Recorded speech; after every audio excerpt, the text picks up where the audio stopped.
It's Poos Day! Wait. No.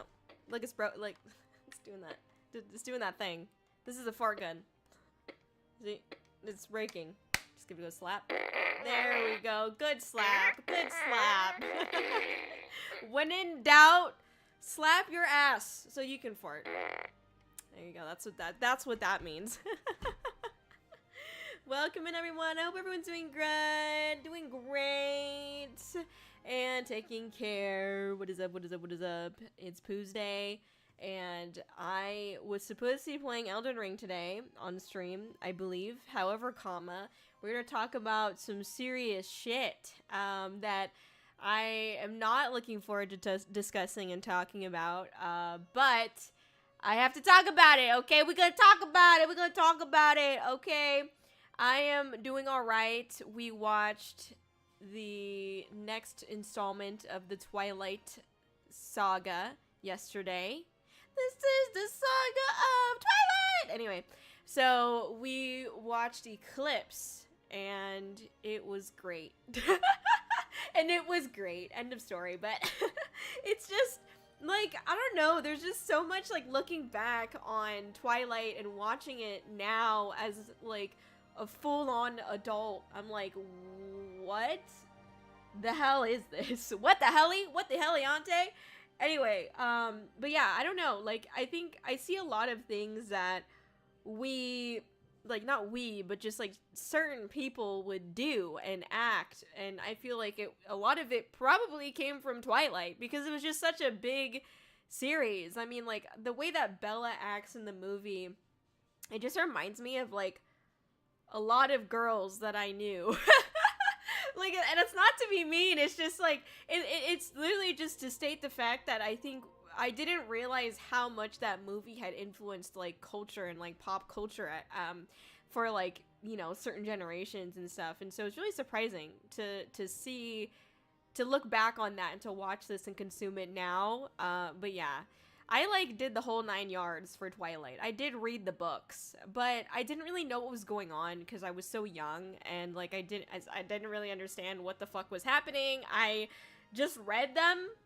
I don't know, like, because my reading level was above the average grade I was in or whatever, and so I don't know, my mom was like, this is a popular book, do you want to read it? And I was like, I mean, sure. I read that. I read the entire, like, Aragon series as well, dragons and shit. I don't remember any of that. I also actually read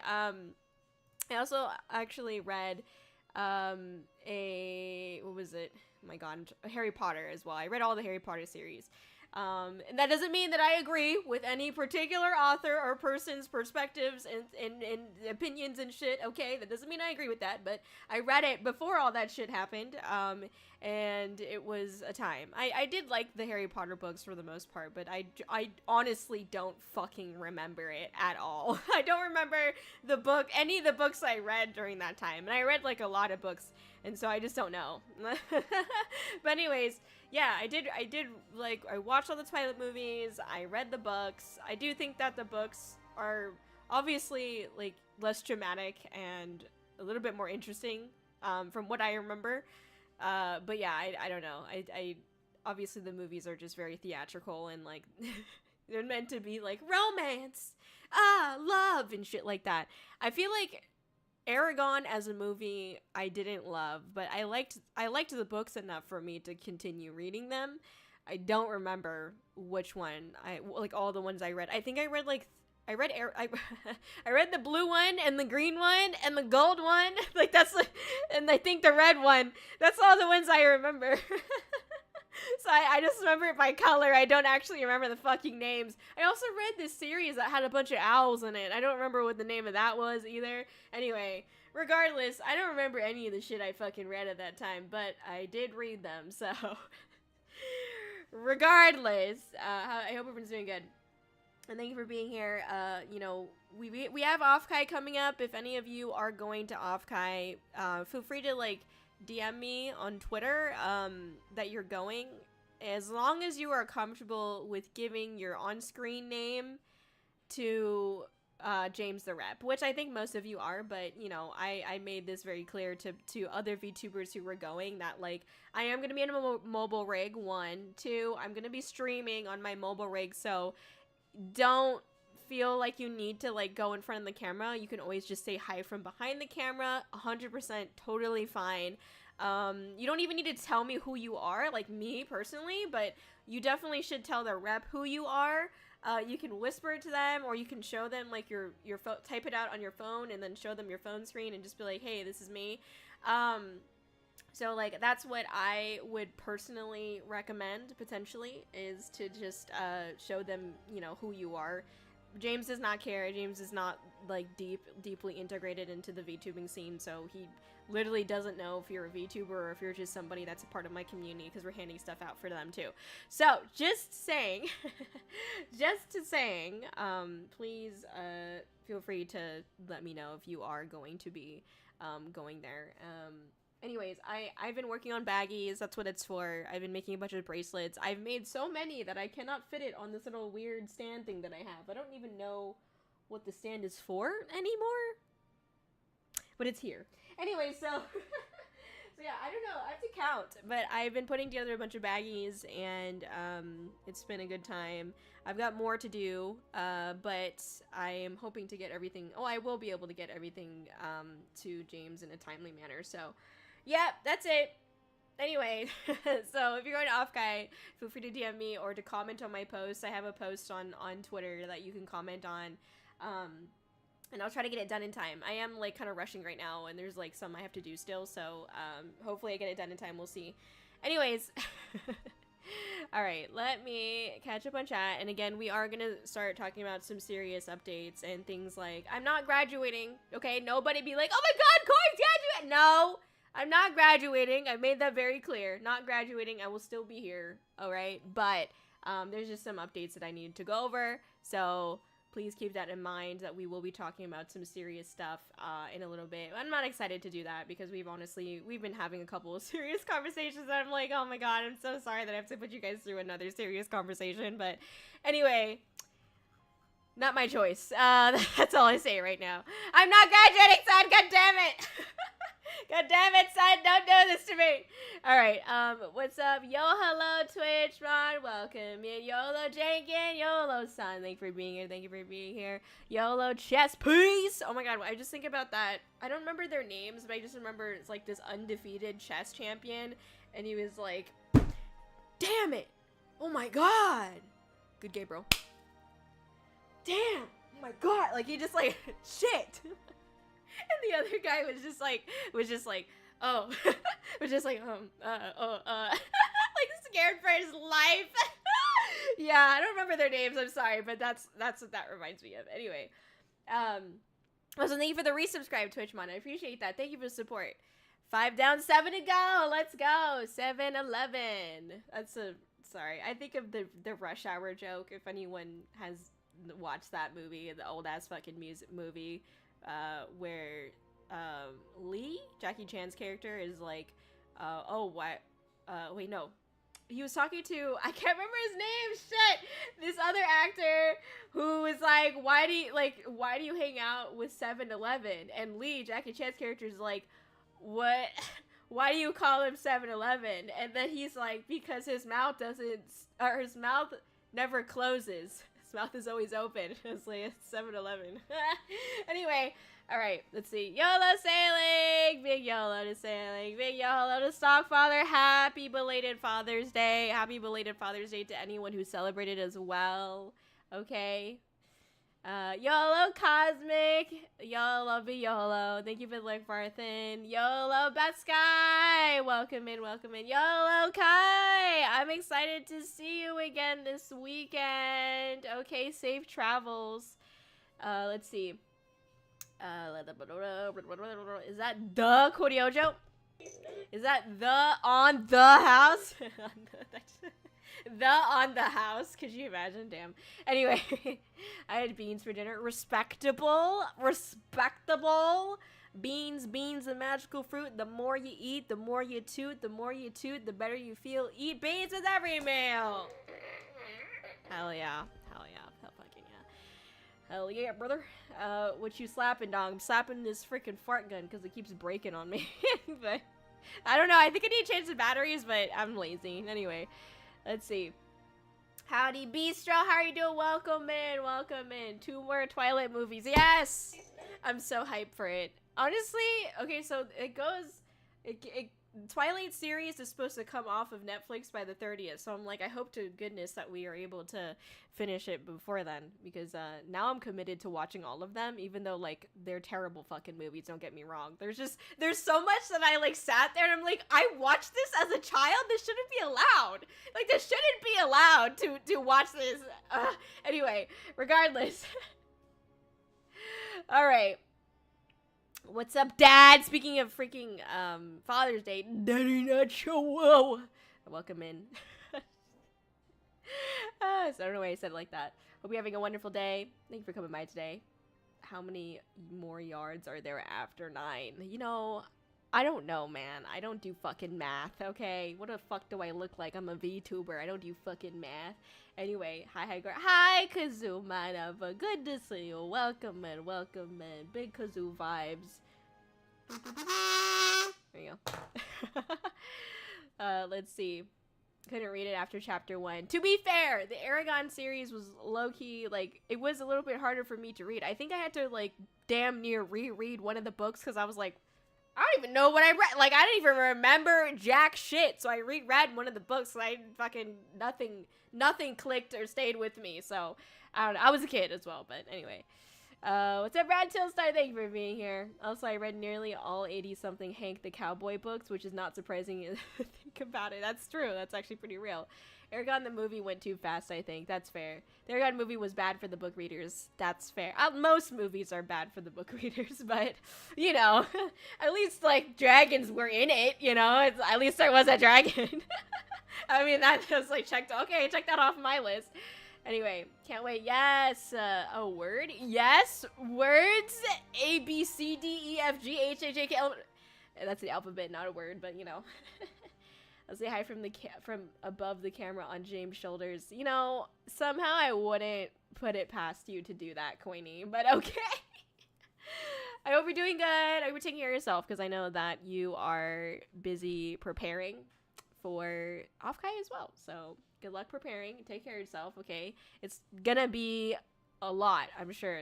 There's so much going on Offkai weekend, so yeah, take care of yourself. And I'm looking forward to seeing you as well. Let's see. Hello, Mobius. How are you doing? Welcome in. Thank you for coming in today. Welcome in. We are multi-streaming on YouTube and Twitch, as always, unfortunately. For you! No, I'm kidding. But yeah. I'm not graduating, okay? Alright, jeez. No graduation. Okay, cool. I'll stop crying then. Alright, damn. Alright, chill. Alright, chill, bro. Oh my gosh. Tucker. Yeah, Chris Tucker. I'm at work, so I can't stay long, but I hope nothing but all the positive energy go your way, Kōri. You deserve it. Thank you, Autumn. Good luck at work. I hope it goes by quickly. Thank you for coming by. Thank you for stopping by. I appreciate being in your thoughts. Thank you. YoHallo Rylan over on YouTube. YoHallo Nimmy. Good to see you again. Welcome and thank you for coming in today. I really appreciate that. What is up, MLG? Yo, big YoHallo to MLG. YoHallo to Shogun. Thank you for coming in today. YoHallo Tim. Tim, it's so good to see you. Thank you for your really sweet tweet on Twitter as well. I appreciate that. You're very kind, and thank you for thinking about my epic Nicolas Cage status. Thank you. Here, wait, hold on. There. Okay. I always think it's the other button. Yes, me, Nicolas Cage. Thank you. All right, let's see. Thank you for the bits, Autumn69. Anyway, it was so great to, like, not see you at all in Twilight, by the way. Freaking Jacob's shirt, okay? Jacob's shirt, not present in the freaking movie, but thanks for being here. All right, let's see.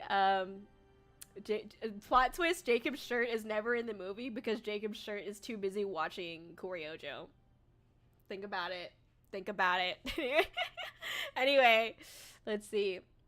Would have been a better love story without Bella in it at all. Now, I mean, you know, it's hard because I don't want to, like, talk shit about Bella, but I also feel like, yeah, there's a lot of learning that Bella needs to do, 100%. Like, so badly, so badly. She needs some other friends. Let me put it that way as well. But like, yeah, I don't know. I don't think it's all her fault, but at the same time, yeah, 100%. Like 100%. Like I wish she made a couple different decisions. You know. Anyway, I don't know. I'm so sad I missed Eclipse last night. Don't worry. Don't worry. You know, I don't like saying Eclipse because I had this one friend. I'm about to go down a rabbit hole. I'm sorry. But I had this one friend who I'd known since not college, since high school. And this was a little bit after college, like literally the 2 months after I was personally done. She was not done with college yet. I was graduated. 4 years, baby. Anyway, so I remember, like, she told me about this guy that she was seeing, and she was someone who, like, she thought the entire world kind of revolved around her. And she was also someone, and I'm saying this as, like, it's not a bad thing, okay? This is a respectful, fine thing. But she liked sex. She liked to, you know, sleep with other, you know, men specifically. And I'm like, that's fine. You know, she did it safely. She wasn't necessarily out there breaking hearts or anything like that. That's just who she was. Okay, that's fine with me. I don't really care. That's how you want to live your life, okay? But I remember her telling me about this one guy who was, like, so proud of, like, his PP. And he was, like, saying shit like, my PP is like an eclipse. It only comes around, like, once every 20 years or whatever. And I'm like, who says that? Could you imagine me say that about my fucking coochie? My coochie's like the fucking blood moon. Okay, man. I mean, it can be like that, but you know what I'm saying? It's like, who says that shit? It's just like, what? Hello? It's just so weird. Anyway, that's why I don't like saying eclipse, because every time I say the word eclipse, I just think about that like line that actually came out of somebody's fucking mouth, okay? I'm just saying, somebody said that. Somebody made that up and said that. Anyway. I'm going to try to watch Eclipse while I'm at Offkite this weekend. Could you imagine? I got you. When I'm not talking to other VTuber Shogun, I'll just pull up and share screen the Netflix so we can watch it while we're at Offkite together. Oh my god. I cannot talk about the Aragon books. The series is called The Inheritance Saga. I have so many bad things to say about that series. That's respectable, honestly, and honestly, I don't remember any of it. So that probably goes to show how much I didn't actually enjoy it, but Guardians of Gahul, that's the owl books. I think, I don't know. You're making more friendship bracelets? Cute. Yes, I made a bunch more. Wait, let me show you a picture, because I know you're not on Twitter, specifically you fucking Shogun. So I'm giving you special fucking treatment. fucking. Let's see. I don't know what that is. I am exhausted. I don't know why, but I've been so brutally tired. I know why, but I've been brutally tired the last 2 days, like today and yesterday, so that if I just start being crazy, I mean, that's just normal, but regardless. Okay, let's see. Hold on. Over here. Okay, so check it out. Check it out. I couldn't even like fit it onto this thing, but yeah, I have like a bunch. I don't know what this thing is, by the way. I think it's a stand for like a phone or something, but I don't use it clearly. But anyway, yeah, I've made a bunch. I've made a lot, to be honest. I don't know how many. I haven't counted it yet, but I still have more to do. So anyways, yeah, I made a bunch of these. So that's what we're doing. That's what I'm doing. Okay, there you go. Apologies, I'm trying to get everything back to normal here. Okay, let's see. Kōri only graduates during the last part of the year, never mid. Okay, there you go. Layla, welcome in. Big yo hello to Layla, big yo hello to Terry and Nick and Max as well. Max, Dan, welcome in. Thank you for coming in today. Good to see y'all. Appreciate your time.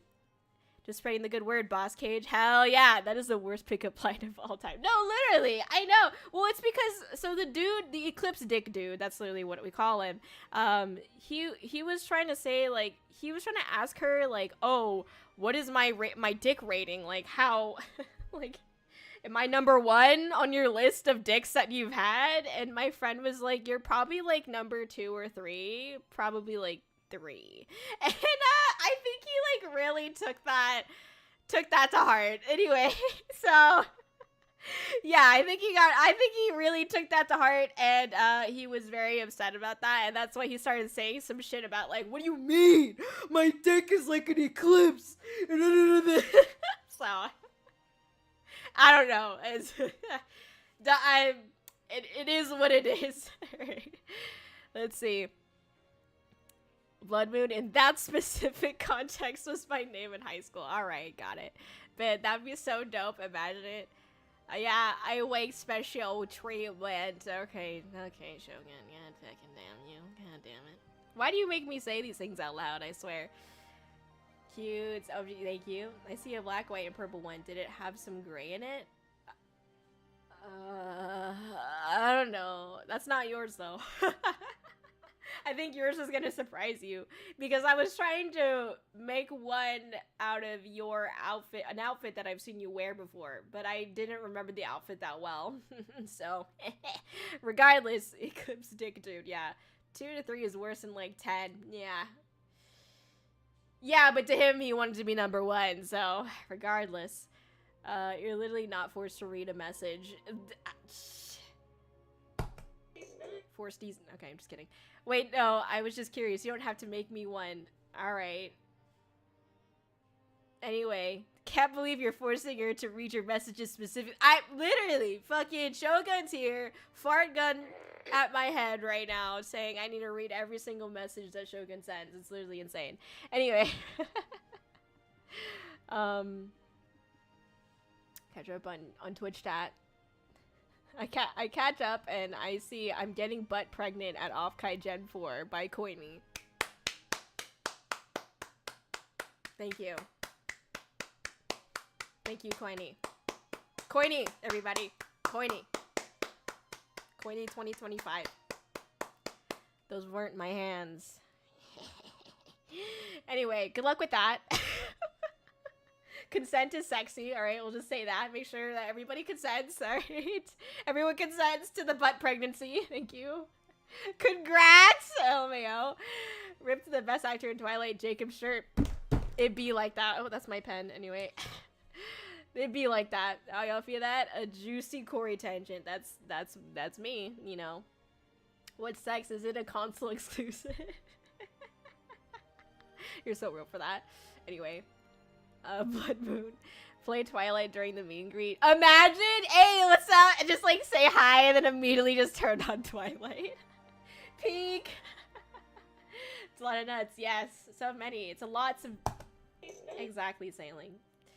Dick rating is absolutely insane. No, it is. Yeah, it is. Insanity. He followed up being number 3 with the Eclipse line is so worse. Yeah, I know. Something about that, just, you know, anyway.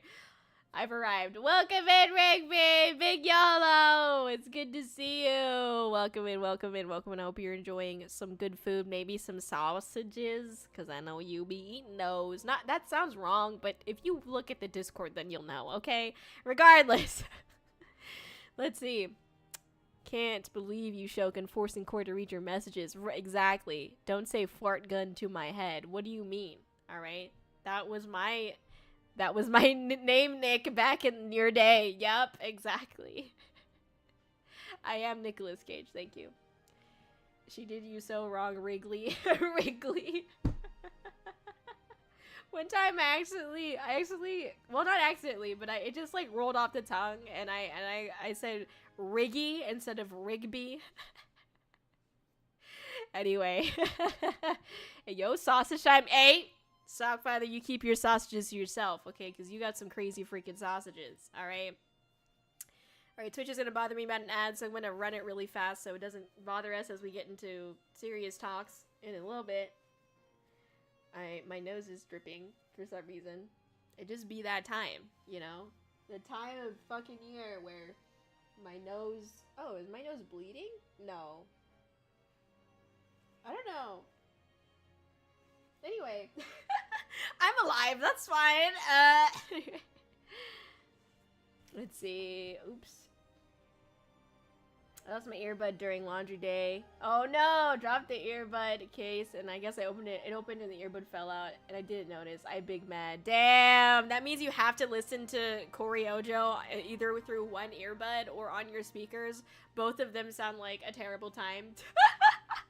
The speakers meaning that people are gonna hear the dumb shit that you're watching, aka me, Kōri-Oujo. Yeah, that's pretty fucking real. The D's nuts over and fucking over again. Fucking, here you go. There you go. Are they, is the world hearing this? This just in. Breaking news. Okay, I'm sorry.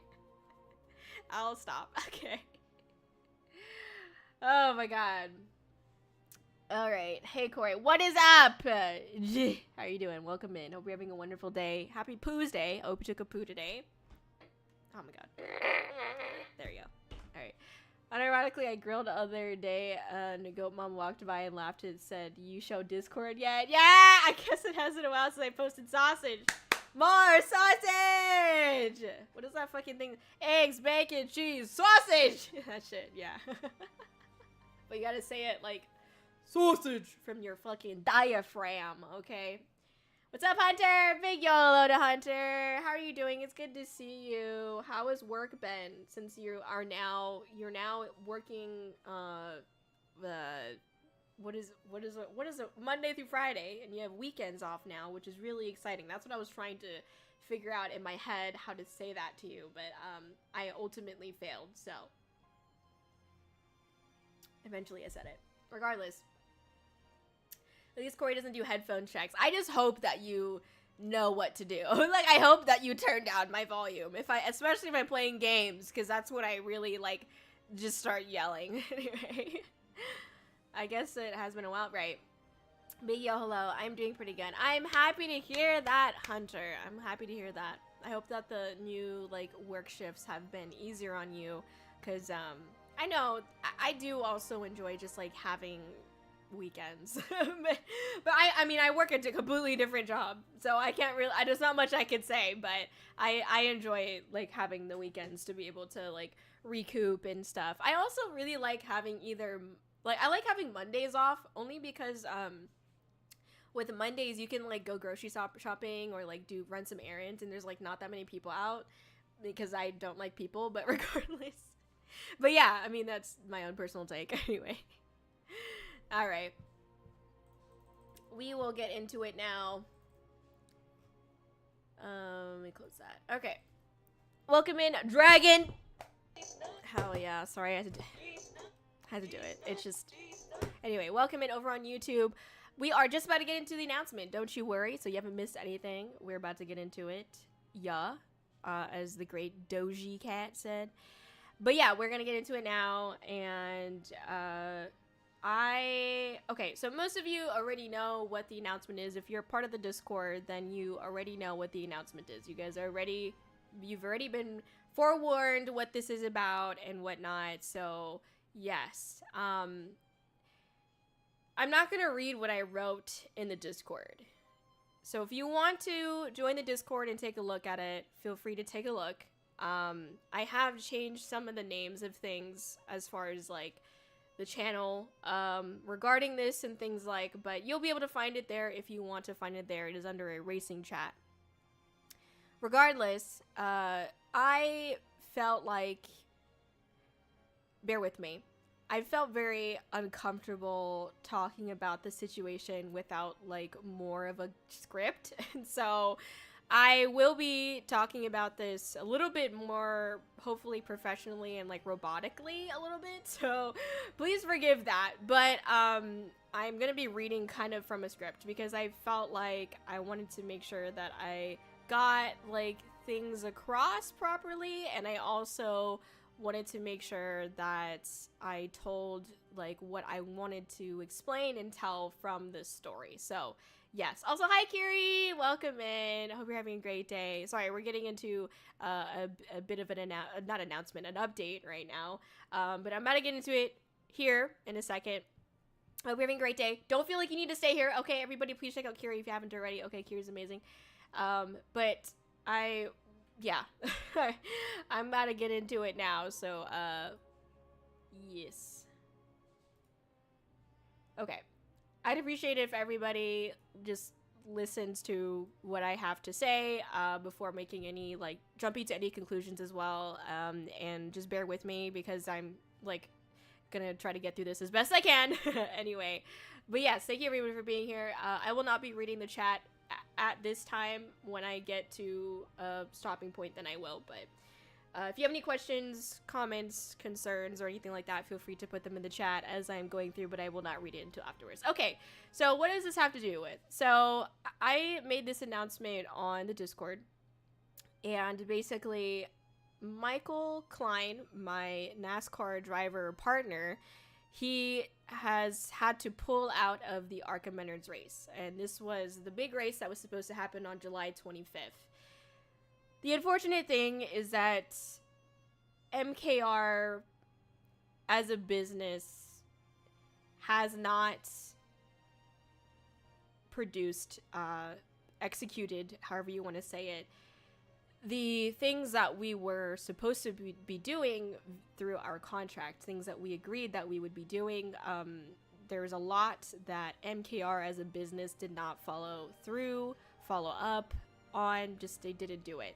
And the ARCA race, which was supposed to happen at the Indianapolis Raceway Park, that was supposed to be our big race, our scheduled race. Since the beginning of this partnership, that was the race that we agreed we are 100% going to do. So this entire time, I thought that we were going to do it. About a week ago, I'd received news from MKR. And MKR stands for Michael Klein Racing, by the way. So it's Michael, but I'm addressing it as MKR because that's Michael's business, Michael Klein Racing. So regardless, MKR reached out to me last week and basically let me know that they have to pull out the race, and they did offer like an alternative, but not really a solution. And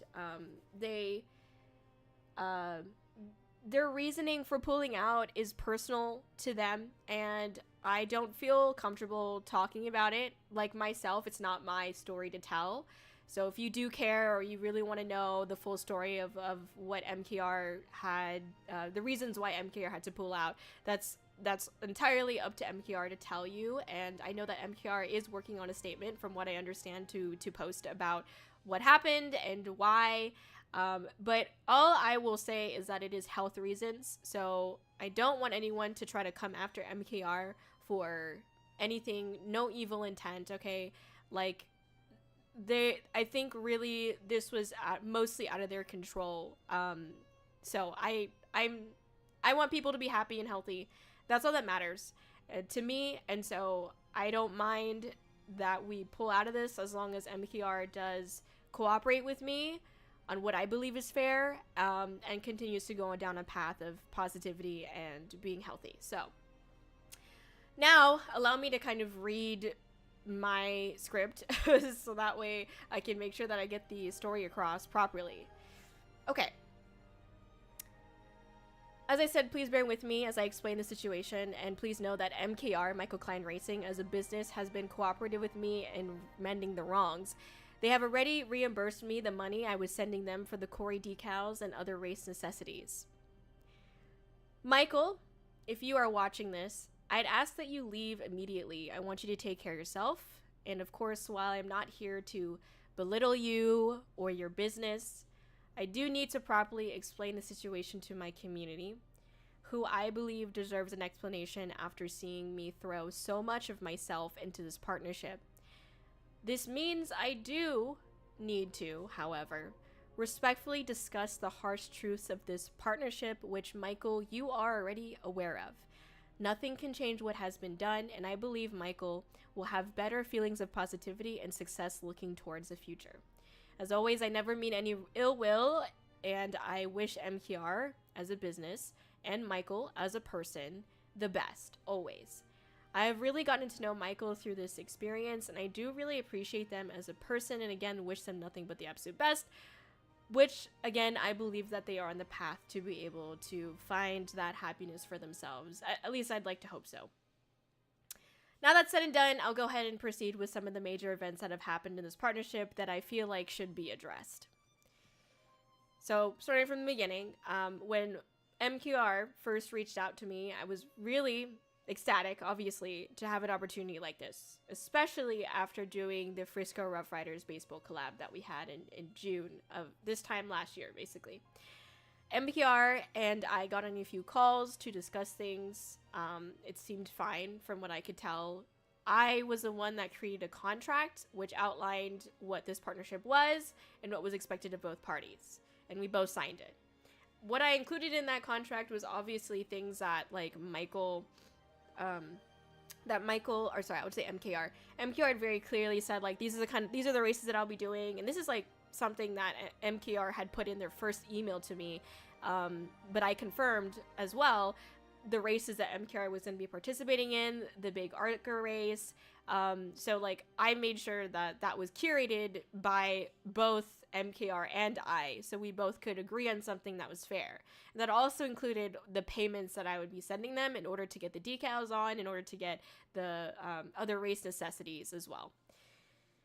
So I was under the impression that MKR had chosen Kōri-Oujo because of her brand, personality, and community. However, as time continued, I realized that MKR didn't really have a vested interest in KO. At least that's not what was presented to me through their actions. It definitely made me wonder why they decided to reach out to me. They were hardly on the stream or my community Discord, which I never expected, and I don't expect. But I did explain to MKR that if they showed up for my community, for you guys, even just a little bit, they would 100% show up for them. For you guys, the community, would 100% show up for MKR. So, regardless, I found it odd that they had never chatted on my stream before, for example, and it started to plant a little bit of doubt in my head. With this opportunity in hand, something that I felt like could be a once-in-a-lifetime opportunity, I wanted to make the most out of it. So even though, I had noticed maybe one or two things that were a little bit odd, I immediately went into planning an outfit for this, knowing that Kōri would be on the race cars. I purchased artwork for merchandise and promotional use, got a promo video done, commissioned the outfit for the model plus rigging, and worked with MKR to get an official press release article done. The article was an ordeal itself. We were working with a friend of MKR's, and this is no bad blood, nothing, bad to say about their friend, but it was not communicated to me by MKR that their friend, who had a racing blog and other connections to journalists in the space, meaning the motorsports space, they were not going to be assisting us with getting the article out or spreading the word. It was literally just up to MKR and I to send the article out to news stations or racing blogs, etc. The only news avenue that worked out was my own connection, VTuber News Drop. Otherwise, there was nothing, at least to my knowledge, on MKR's side. I personally had no connections in the racing industry, so I was just shooting a shot in the dark and doing my best with research, but unfortunately, despite us literally paying for this article to be written, it did not go very far. MKR had also gotten what they termed as hero cards, which were like postcards with the driver and their partner on it. Kind of similar to the postcards that I had made, but it was obviously more so tailored to MKR's brand and a couple other sponsors that are on there. I had paid half for these to be designed and produced by their friends. I didn't know that I'll be honest, I didn't initially know that I was going to have to pay for half of that. I thought that I was going to pay half for the design that was going to go onto the Pride Letic shirt, which was a mess. But I thought that I was going to pay for that, or pay half of that, because I thought that was fair, but I didn't know that I was paying for half of the hero cards as well, because I knew that I wasn't going to be passing them out, because how was MKR going to be able to send that to James or me or whatever? I didn't really know how that would work. And so I paid for half of it to be designed, and also half to be produced, to be printed, basically. I didn't see any of those hero cards, at least physically, and I don't even think, I don't know, I might just not remember, but I don't remember seeing it even through like a picture on like Instagram or something. But I was led to believe that MKR was passing these out.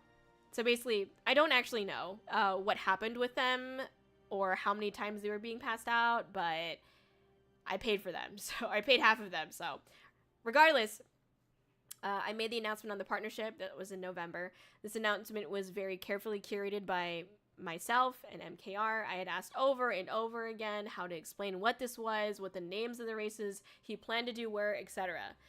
I was informed by MKR that a lot of the racetracks do not release their race schedules until December or January. So I'd have to, at that time, I would have to wait another month or two. But I still wanted to make the announcement because I had some eyes on me during that time where I announced the partnership. So I tried to just keep the announcement video broad until we had some firmer dates. I knew I wanted to do everything I could to promote this partnership. So I had promised to do like a Mario Kart tournament, which we did end up doing. I did fulfill that along with the outfit debut, did those things. But I also had promised a VTuber versus NASCAR driver event and an Assetto Corsa tournament. As all of you can probably tell, I did cancel those events due to the increasing concern I had over the lack of action from MKR. MKR and I had many meetings trying to solidify certain details. Many meetings. Okay. I tried very hard to communicate business to business in a way that made sense for both of us, but there were a few things that I experienced that made it very difficult. For example, I created a document that worked sort of like a questionnaire for MKR to answer questions about a race that's being scheduled. Basic things like when, where, what time does it start, etc., right? Despite me and James also worked on that. We worked on that together, and we sent it to MKR. MKR did not use it, or even, like, reference it at all in any future conversations. So I was constantly asking MKR to communicate things in a way that I would understand as someone who did not know motorsports terminology at all, because I don't. But I didn't really get that back from MKR, really, at any point. And I don't know why. I don't really need to speculate, but that's just what happened. So another example of MKR, like, just not really explaining things in a way that I would understand is that MKR would constantly throw around names of racetracks and car owners and people that I didn't know at all. And it was very hard to piece that puzzle together. Like, already it was a complex situation for me because I've never heard of car owners. I've never heard of, like, racetrack managers and shit like that. Like, I never heard of that. And so for Michael just to be throwing out these names like, oh, and then I spoke to Dwayne "The Rock" Johnson, and then I also went over to the Applewood, and then I also talked to, you know, Bradley, and I'm like, I don't know who any of these people are, and I'm sorry, but, like, I've tried to ask. I genuinely have tried to understand, but it was getting to a point where, like, there were more and more names, more and more things, and everything just got more and more foggy and muddy, and I was just like, I don't really know what to do other than trust and believe and hope, which I guess is naive of me. But in February, talking about 4 months ago, February, I still did not have a formal race schedule from MKR, even though, again, I was promised a race schedule by, like, December, January, but now we're in February, still haven't gotten a race schedule. But MKR notified me that they had an opportunity to race in the Inex Winter Nationals in Florida. I was given a week's notice as it was a last-minute gig, which actually does tend to happen quite often in MKR's, like, bracket of racing. MKR did not notify me which decals of Kōri was being used. I did not approve of any of the images that were being used, but the race must go on.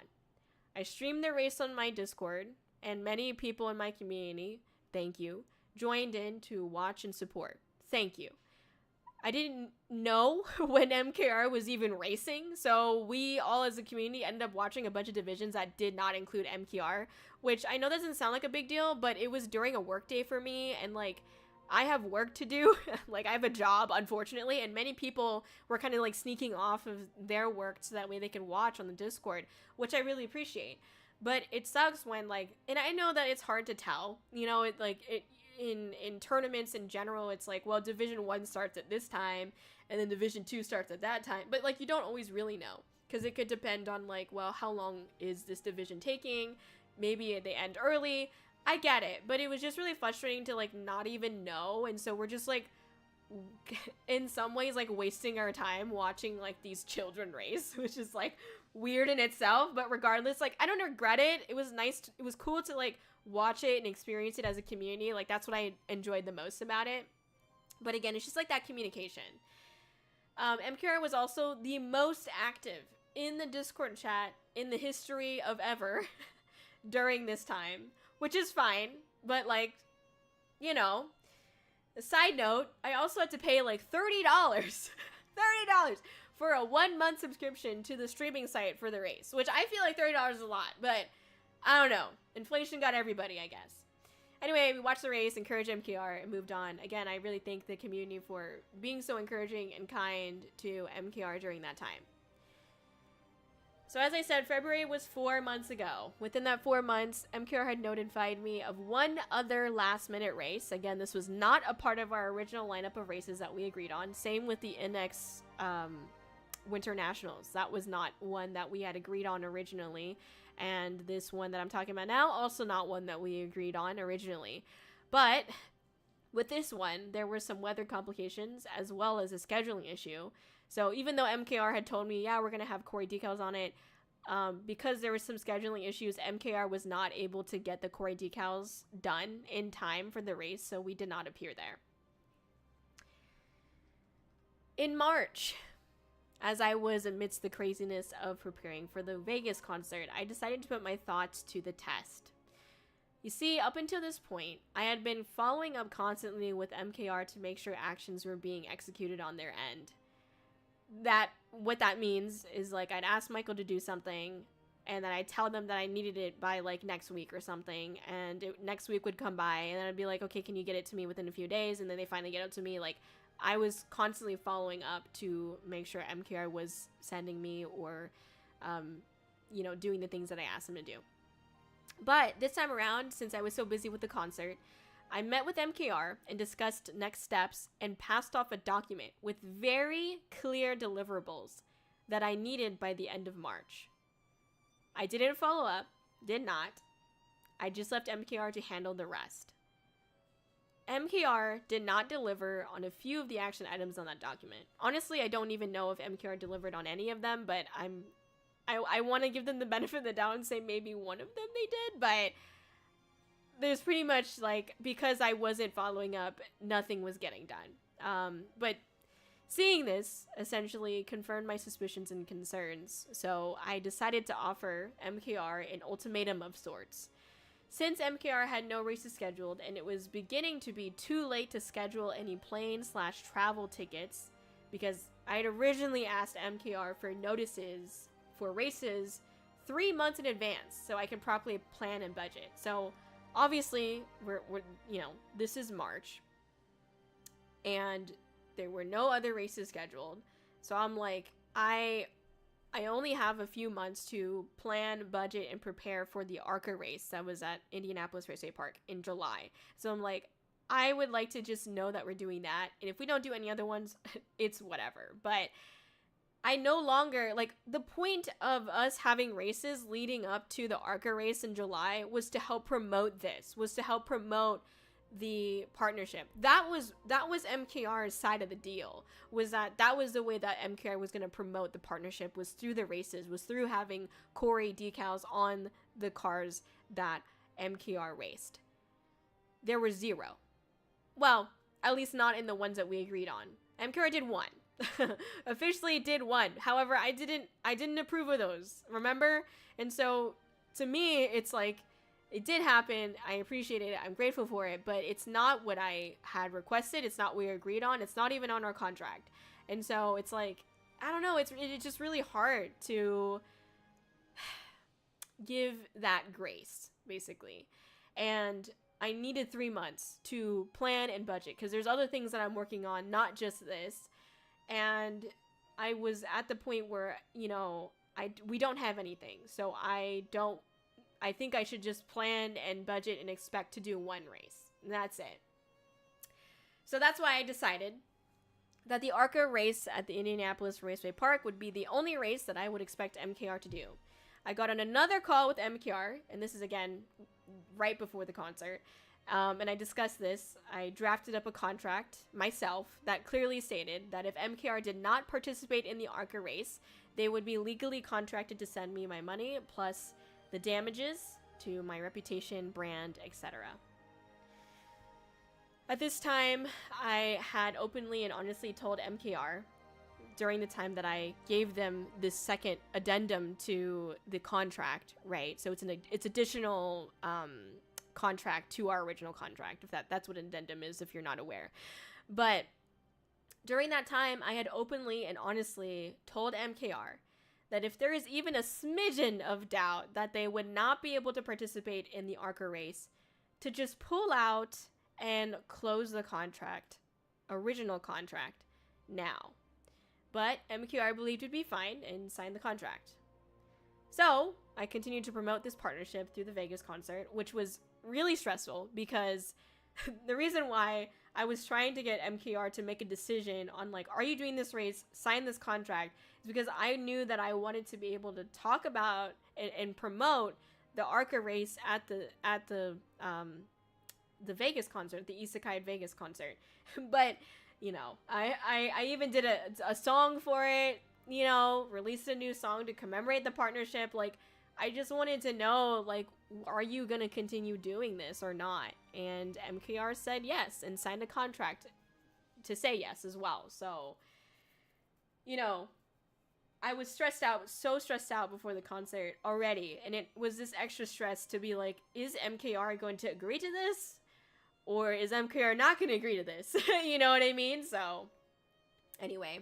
And I made the contract as well. Like, regardless, anyway. I worked with photographers like Queenie to have them attend the ARCA race, and my team continued to pay for their travel accommodations. On June 2nd, I got a DM from MKR. I don't want to speak for MKR, but it had to do with their health. About a week after that, MKR asked to meet, and it was during that meeting that they explained to me that they would not be able to race for the foreseeable future, which included our ARCA race. MKR offered to have their friend, who was also driving the ARCA race, put the decals on their car, and MKR would just transfer the funds to them, but it wasn't really the same deal. And I said this to MKR. I told them, when MKR told me this, like, broke the news for me to this, broke the news of this to me, I literally was just like, I need time to process this.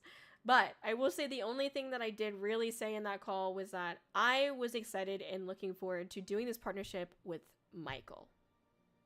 Not anyone else. This partnership, this contract was between me and MKR, Michael. And so for me, I didn't want to work with Michael's friend. I didn't. And because it would also mean like I have to do all the work I did to build up this relationship that I had with MKR with someone else. And I didn't want to do that because I'd have to make a whole new fucking contract. I'd have to have multiple conversations again. I'm tired. At this point, I was just tired of dealing with all of this shit. And you know, it just sucked because, like, again, this was 2 weeks ago. It was, like, not long after I got the news that my uncle passed away. Not long after I dealt with all of these serious mental health issues with, like, just VTubing and my personal life and just, like, my health in general. And I just, like, I just felt so defeated. And I still kind of do, but I'm getting better. But regardless, it just was like, it's not a solution to just hand me off to your friend. It's not a solution. It is a alternative.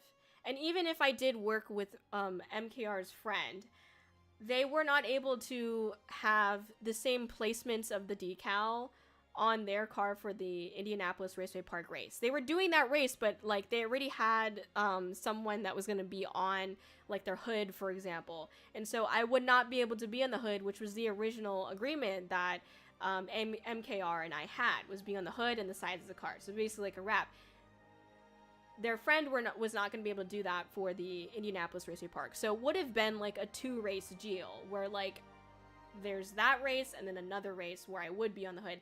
And I'm like, I don't want to pay for tickets to go to another race though. Like, I'm defeated. I don't want to do this anymore. And so it was not a solution for me to work with their friend, especially not if they couldn't, especially if they couldn't have the same setup that MKR and I had on the race car. Just wasn't worth it for me because it was like 10 times the work again. So anyway, to summarize, MKR has refunded me the money that I sent to them for the purpose of the decals and other race necessities. I also requested MKR to refund the travel expenses to my team that was meant to attend the race and were not able to get their tickets refunded. All really because we all believed that it was going to happen because it's like a month away. But yeah. The final thing I asked for was any sales from the Pride Athletic shirts, as I actually fully paid for and provided the artwork for that. Since MKR's designer friend, you know, the one that made the hero cards, they fell through for that. And that artwork was rightfully mine. And so I felt like it's fair to get the sales from that. I feel like what I've requested from MKR is fair, and also MKR believes that that's fair. But because of the contract that we have, I know that like I could go after MKR for more. But just considering MKR's position with their health and things, like, I don't feel comfortable doing that. Again, if you want to learn more about MKR's situation, that's only for them to discuss, not me. And I don't know, I just, like, I want to be done with this situation. I want to be done with this contract. I'm, like, not someone who cares so deeply about the money. Like, yes, it does really fucking suck. Because I have, like, invested so much in this, and it sucks because I told Michael this, like, the unfortunate reality of our situation right now is that I cannot go after Michael or MKR for anything but money, because MKR is not able to execute anything that they had signed up to do through our contract, which were the races, right? So I'm not a loan shark, you know. That's not who I am, and that's not what I want to be. And so I'm not like someone that's going to attack or threaten someone else for money. Like, it's just not who I am. But it's like, it really, really sucks because I have lost tens of thousands on this partnership because I was promoting it wholeheartedly so much, and it has ended this way, unfortunately. I am sincerely sorry to my community for being excited for this event. I'm sorry to the VTubing community where I had claimed all these things and it has just simply not worked out. But I also know that this is something that happens when you're trying to make the blueprint for a new era in an industry. Unfortunately, no one else is pursuing these collaborations or partnerships as I have. And I have no one to be able to reference, and I definitely don't have anyone to support me in the back end.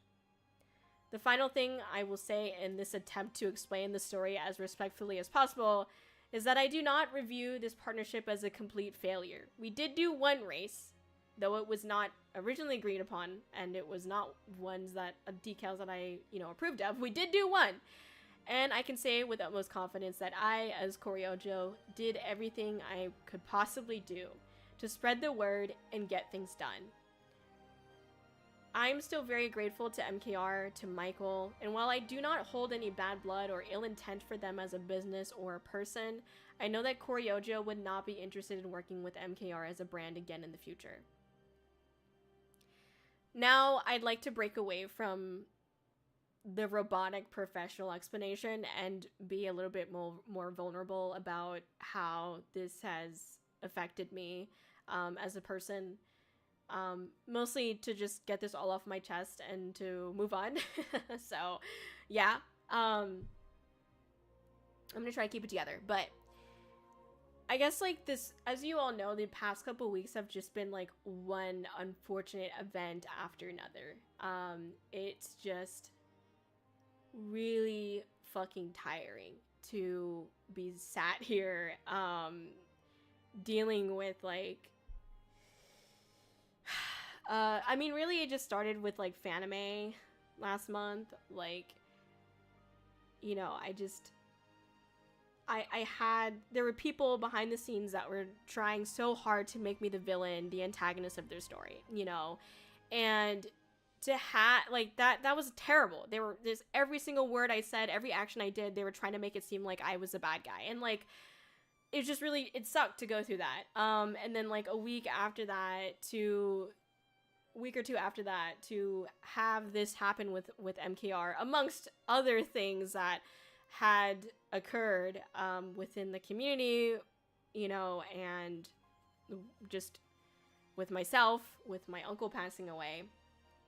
To have this happen with MKR, it was honestly, genuinely a really hard situation to be in, because I did not want to be the villain of Michael's story. I like I said before, I do care about Michael. I really do. And I want Michael to be happy. But it sucked because, and I said this to MKR, like, a lot of this experience, MKR has not really been that receptive or understanding of my side of the story. And the last couple calls that I had been on with MKR, like, there were one or two times that they were just, like, sobbing, like, they were crying. And it wasn't because I was saying anything, like, with evil intent. There was just, I think there was just a lot going on in their life, and also just, like, having to deal with working with me. I don't know. And, like, I promise I never try to be a hard person to work with, but it's just, I do want to make sure that things are getting done.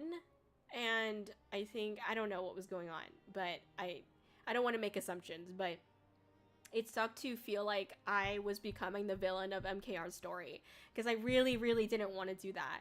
And I don't know why I kept putting them above myself.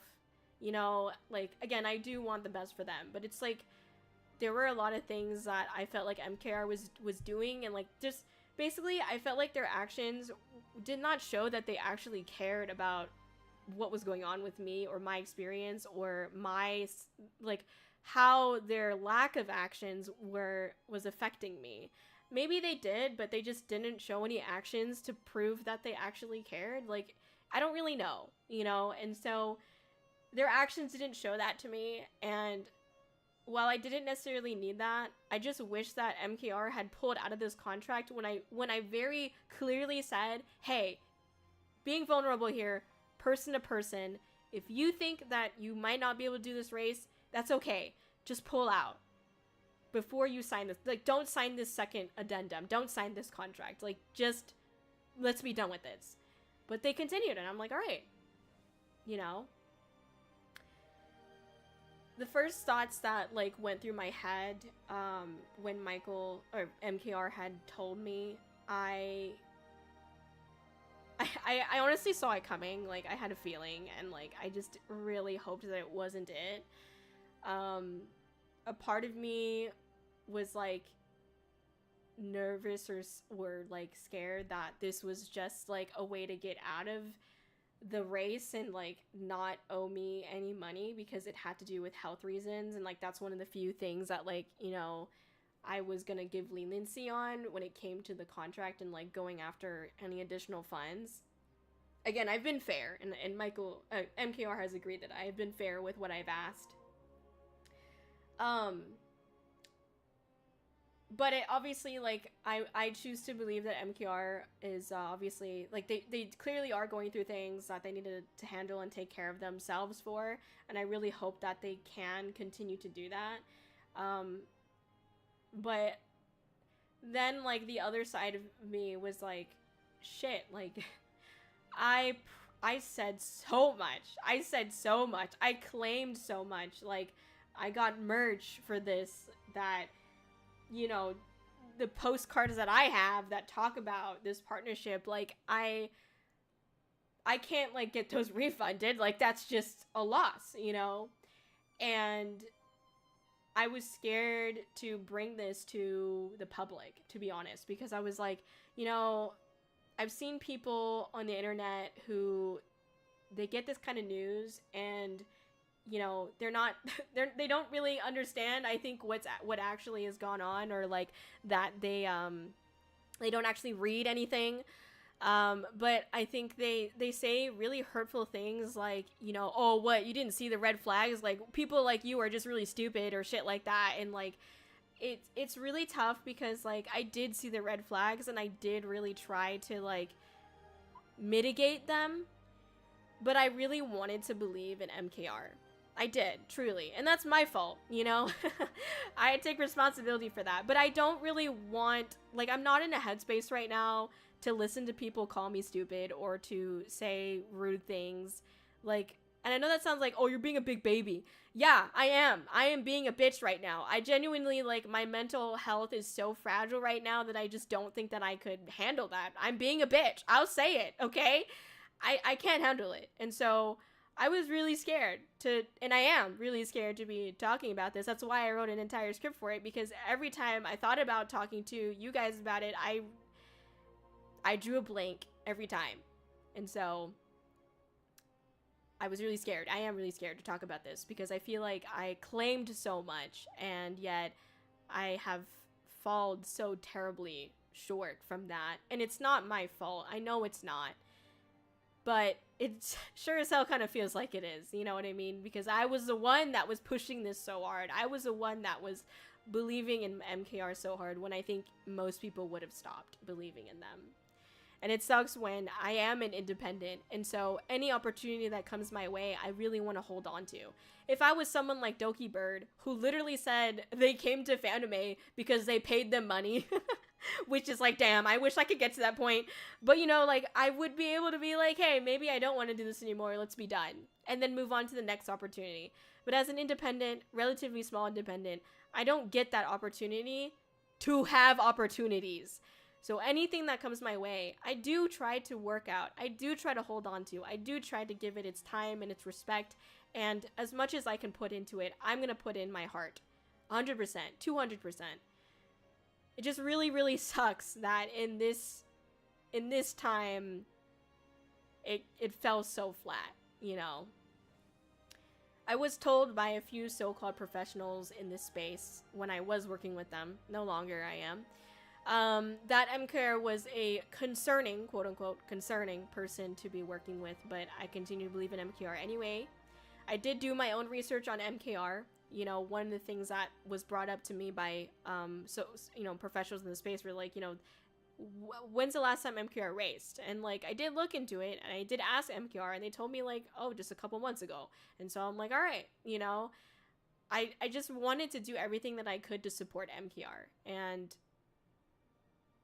when I told MKR that I believed in them, when I told MKR that there were people that were saying, like, not to work with him, and that there were some red flags if I was gonna work with MKR, I told MKR that I still really believed in them, and that I told those professionals, like, no, I'm working with MKR, like, we have the contract signed, like, we're doing this, and I know that MKR is gonna do it. And MKR told me, no one has ever stood up for me like that, thank you. That's what MKR told me. And I think the thing that hurts the most, or one of the things that hurts the most, is that if no one's ever stood up for you, I know what that feels like. And I want to be that person to stand up for you, but why is it that MKR treated me this way? The person that stood up for them. And this is how I was treated. I guess that's, like, what sucks. It's because, like, if someone stands up for you, I got your back. You know, I told Michael that I got their back, you know, and this is what I've received. So that sucks. It sucks to be here, for sure. So, I still believe in Michael. I still want the best for MKR, and that's not going to change. But this whole ordeal had me question so heavily, like, what, like, did I do something wrong? But I know that, like, after, like, running through the entire event over and over in my head, I was like, you know, no, I didn't do anything wrong. I had done nothing but tried to support and respect MKR despite the things that I was seeing. And it just really, really sucks that, you know, I had MKR's back, but they did not have mine.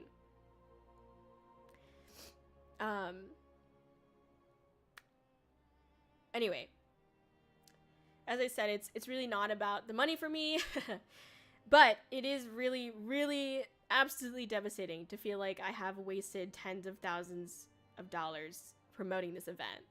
Like I said, getting a new model, outfit, specifically, artwork, rigging for that said model outfit, events, etc. You know, it all really, like, just stacks up, and it's frustrating because I'm not going after MKR for those tens of thousands, because I don't feel comfortable doing that, knowing MKR's situation. Again, it's not my place to say. And to make matters worse, literally, I can't make this shit up, and this isn't, I'm not trying to make this a pity party about me, but I just feel like it's almost comical. Like, it's laughable. But to make matters work, pretty much on the same day as all of this shit, I had been given more terrible news by my work that I and the rest of the employees at my job would be getting a pay cut for the time being. And so I'm like, wow. Wow, that really sucks, man.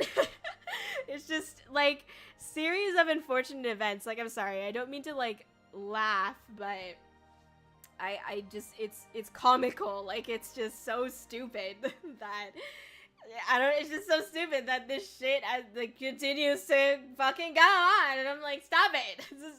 And I'm good, bro. I'm chill. Like, I'm no more. So, anyway, all right.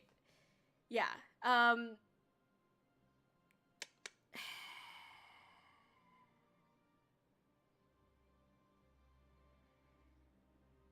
I'm really, you know, I can't say it enough. I'm just really tired. And I'm tired of, most of all, of trying to figure out, am I the bad guy? Am I the bad guy? Or, like, am I the villain here? I don't know anymore. Like, I'm really tired of thinking that way. Even when I know that I'm not, I still think that way. And I'm like, you know what? I'm just, like, I'm exhausted. I'm done. No more, please. And, I just am tired of honestly, I'm just tired of VTubing. I mean, I'm not graduating. I'm still here, obviously, but, like, I'm just so exhausted from the shit that has come from this quote-unquote hobby. And, like, it's literally just, like, okay, I just gotta, you know, correct my course again, you know, and I know that that's, like, what it comes down to, but it's just, man, like, the steps that it's taking to get there has been so exhausting, you know, and I'm just, honestly, like, I'm just so also upset about the fact that, like, I kept on promoting this and trying my hardest with this, even though clearly MKR was not. Like, I did step back, for sure. Like, you know, one of the things that I asked MKR to deliver on, you know, back in March that they failed to do was get me a list of the, like, their names and their social media handles of the, you know, the NASCAR drivers, the drivers that would be participating in the VTuber versus NASCAR Racers event. Never got that to me. So really cool. But you know, it's just like I once I realized that he wasn't gonna get me those things, I just was like, I'm not gonna do these on-stream events anymore, because the more that I do these on-stream events, the more that I promote it, the worse it's gonna be. And like, I am glad that it's over in some ways, because I don't have to spend any more time or energy or effort. I don't have to worry about it anymore, other than just like making sure that MKR does refund me the money for the plane tickets, for the Prideletics sales, whatever that was. I told Michael, I was like, I don't care if it's $2, just give me whatever we got from the Prideletics shirts, because I think that's fair. Anyway, I could go on about emotionally how this has affected me, but it's obviously emotionally been shit. To want to and try to support someone and believe in them and trust them, and to be kind of like shat on a little bit. So it's definitely, it's not a great experience for sure. And I definitely worry about like how the rest of the community is going to take it, because I said I was doing this, and now it's like a complete lie is what it feels like. But I know it's not, and it's definitely not my fault, you know, but it's just like some people don't see past that. Like they don't see past like what's right in front of them, and so they're just like, well, it's Kōri's fault because Kōri's the one that announced it and promoted it so hard, you know. It's like, I don't know. Anyways, that's the announcement. I'm just so deeply sorry to people who were excited for this, who maybe found me through this, who supported me through this, who were interested in watching the race and interested in watching the ARCA race. I'm really, really sorry that it's come to this, and it won't happen again, is what I'd like to say. But I think a lot of people in this fucking industry get done wrong all the time. So, anyway, let's talk about how I'd like to move forward. So, for me, I still want to continue taking a little bit of a step back from VTubing, because I am just so utterly exhausted from all this. I was already taking a bit of step back because next month, July, well, it is still busy, but at least now I don't have to worry about the ARCA Menards fucking race anymore, right? Yay! Anyway, but July is still kind of a busy month for me, so I was taking a step back from stream in June anyway, so nothing's really changing, but like I am, you know, I don't want to spend as much time on like the Discord, for example, or just doing VTubing things. Like I don't want to look at my email all the time. I don't want to be, you know, online so much. Like I just want to kind of be alive as the person behind Kōri-Oujo, and so that's what I'd like to focus on a little bit more, considering just how fragile I feel mentally and physically. But yeah, so I just continue to take a step back. You know, just because you see me less doesn't mean I don't care. I do care, and I care so much that I want to take care of myself first, so that way I can be here. So thank you for understanding that. And the best way that you as the community can support me is obviously, you know, being on the stream, sharing the stream. That really does help. Continuing to believe in me, continuing to support me just by being here, by lurking, by watching the videos, by hanging out on the Discord. Just like not forgetting about me, I guess, is the best way you can support me. I don't know. I would kindly request that people be a little bit more mindful of how you talk to me. And I'm not saying like you have to walk on eggshells, but for me, like, I'm very fragile right now. Normally, I have a lot of patience, and like I can put up with potentially rude remarks, or remarks that like weren't intended to be rude but are coming to me as if they are passive aggressive or something like that. Like, just please be a little bit more mindful of like how you are talking to me or about me, because I'm like a bitch right now. Quite literally, because I am a bitch. I am fragile, and I am hurting, and I am just so exhausted that I do feel like, you know, even if it's just one comment, it could put me in a really bad mood and just, like, not, like, ruin the day for me, you know? And, like, you don't intend that. I don't want that. I don't want that for you. I don't want to say anything like that. Please don't say anything like that to me. I don't think anyone really has, but just please be more mindful for the next couple of weeks of how you talk to me, because I am in a very fragile state. If you'd rather not talk, that's totally fine too. But I'm just being upfront and straight with you. Like, I'm a bitch right now. I am fragile. I am fucking broken glass, and I'm trying to put myself back together, and one little screech can break apart all the glass again. So just please be a little bit more mindful of, like, what you say for the next, like, at least, like, give me, like, a week, okay? And then I'll be alright, I think. But I just need a little bit of time, because I feel like shit, basically. So that's how you can support me. That's how I'd like to move forward. I know that things will get better. I you know, like I said, I'm grateful to MKR still for this opportunity, and I don't want this to happen again, so I will make sure that it doesn't.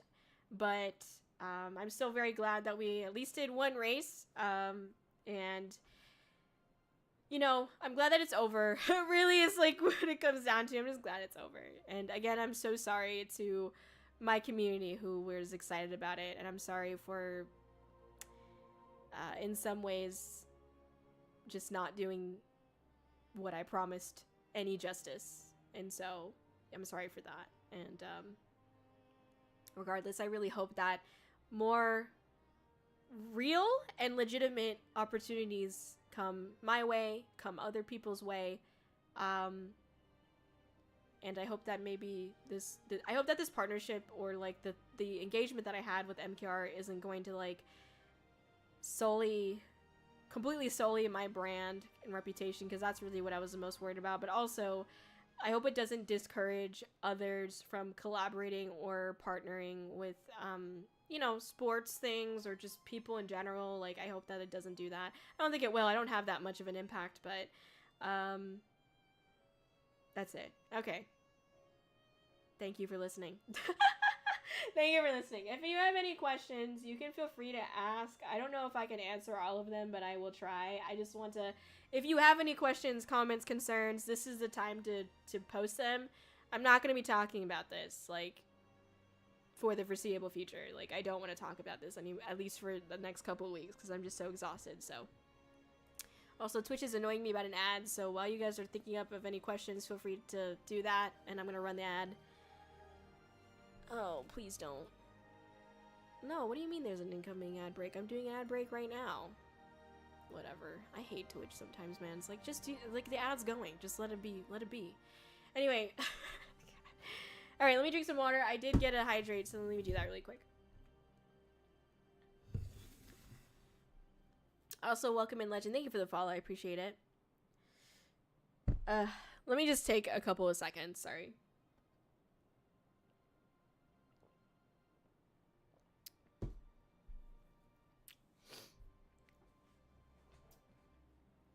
Okay. Okay. Also, I saw some people come into the chat. I apologize that I was talking about some serious things. I don't usually talk about serious things. I just kind of have to do it, unfortunately, for this particular situation. Okay, let me look at YouTube.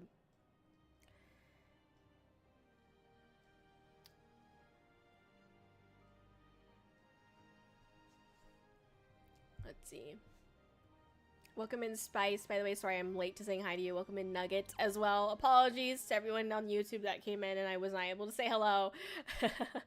Unfortunately, just had to get the serious stuff out of the way. But anyway. Alright. What? I don't know what you were saying what to, Shogun, but thank you. The fact that you did everything that you could from start to finish and have handled this both as maturely, respectfully, and truthfully as you possibly could, that speaks volumes of your character. I appreciate that. Thank you. I hope I hope I handled this okay. It was honestly really hard for me to figure out how to handle this, to be honest. But yeah, thank you for saying that. Hope is not naive. Belief is not stupidity. You did everything in your power to make this work. Everything to mend the outcome. And this community is excited to see your next steps forward. Thank you, Shogun. Most of all, don't be sorry about something that is not your fault. We want you to be happy, healthy, and safe. And we will always, always, always support you in those regards, no matter what it takes. You have always respected us as people and as a collective. The least we can do is return that respect tenfold to both the amazing VTuber called Kōri-Oujo and the inspirational woman behind her. There's a woman behind me? Goddamn. Just kidding. Oh, sorry. Was saying what to the pay cut bullshit. Oh. Yeah, I know. Fucking the odds of that happening in the same fucking day was just insane. I was like, you know what? I'm not having a good day. So, yeah, I'm better than most people. I appreciate that. Thank you. Trying my best. Okay.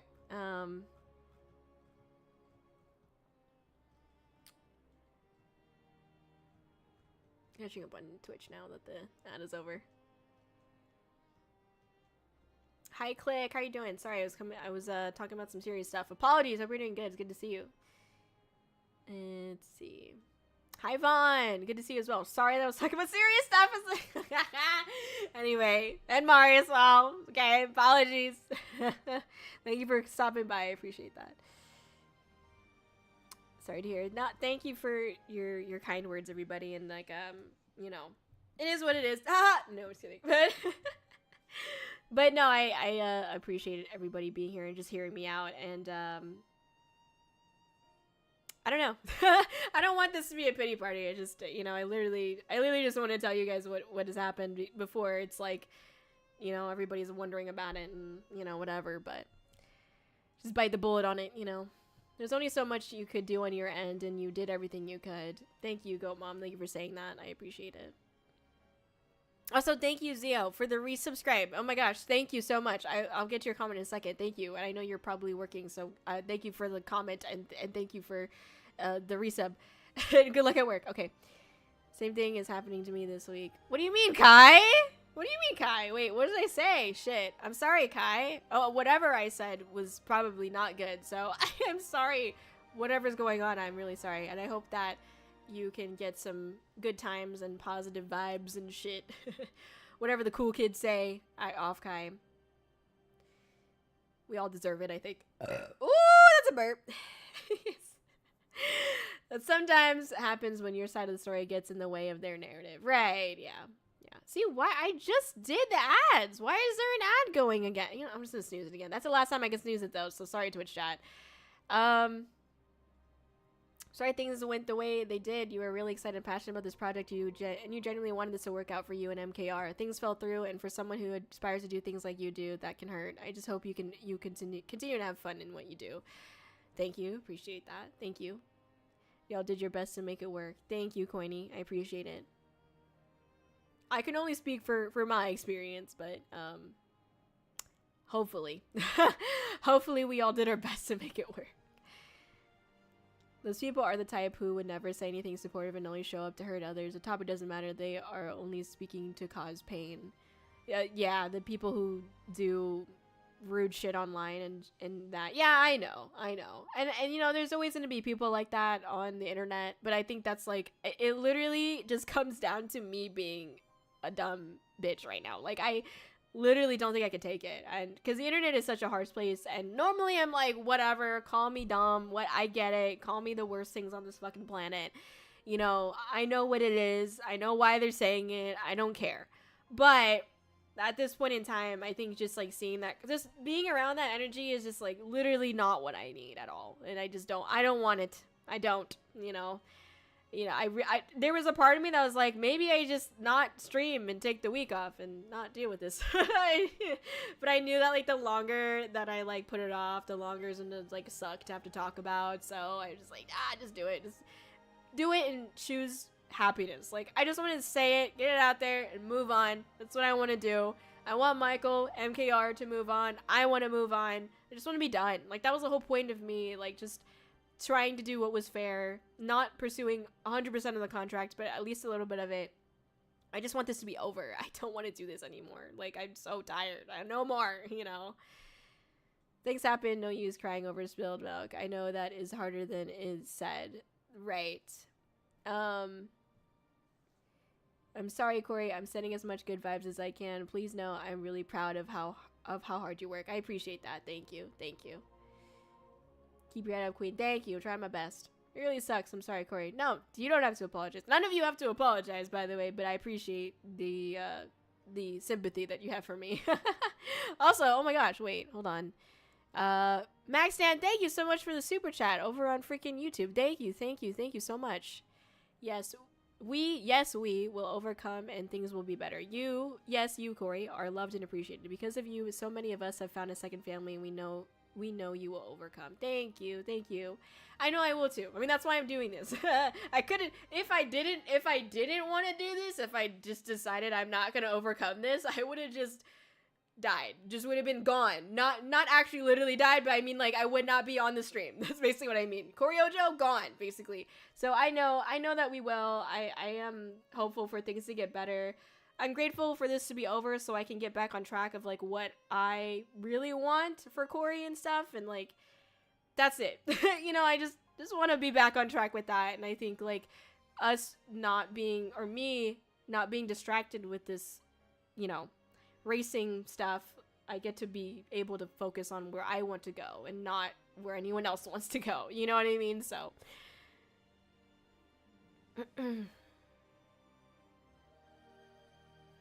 Oh, come on, I know, right? What the fuck? I would have crashed out.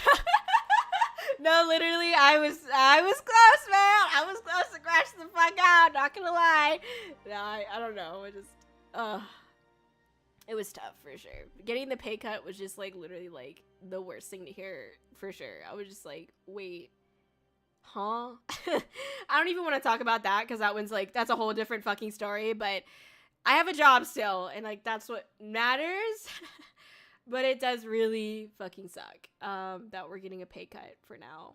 And it's not going to be forever, though. I don't know. I know it's not going to be forever. You know, hopefully it'll be sooner rather than later that we get to stop doing the pay cut. But it's kind of unknown right now. And so it just, yeah. I mean, I literally, like, my CEO who told me the news, literally, like, they told me that one of the first things that they thought about was me. Because I had just... got in a house. Yes, I'm a proud homeowner, unfortunately. So you know, they knew that, the CEO knew that I had just gotten this house, and was like, one of the first things that came up in their head was, you know, Kōri, like, and the mortgage that Kōri has to pay. So they, you know, they are working as best they can.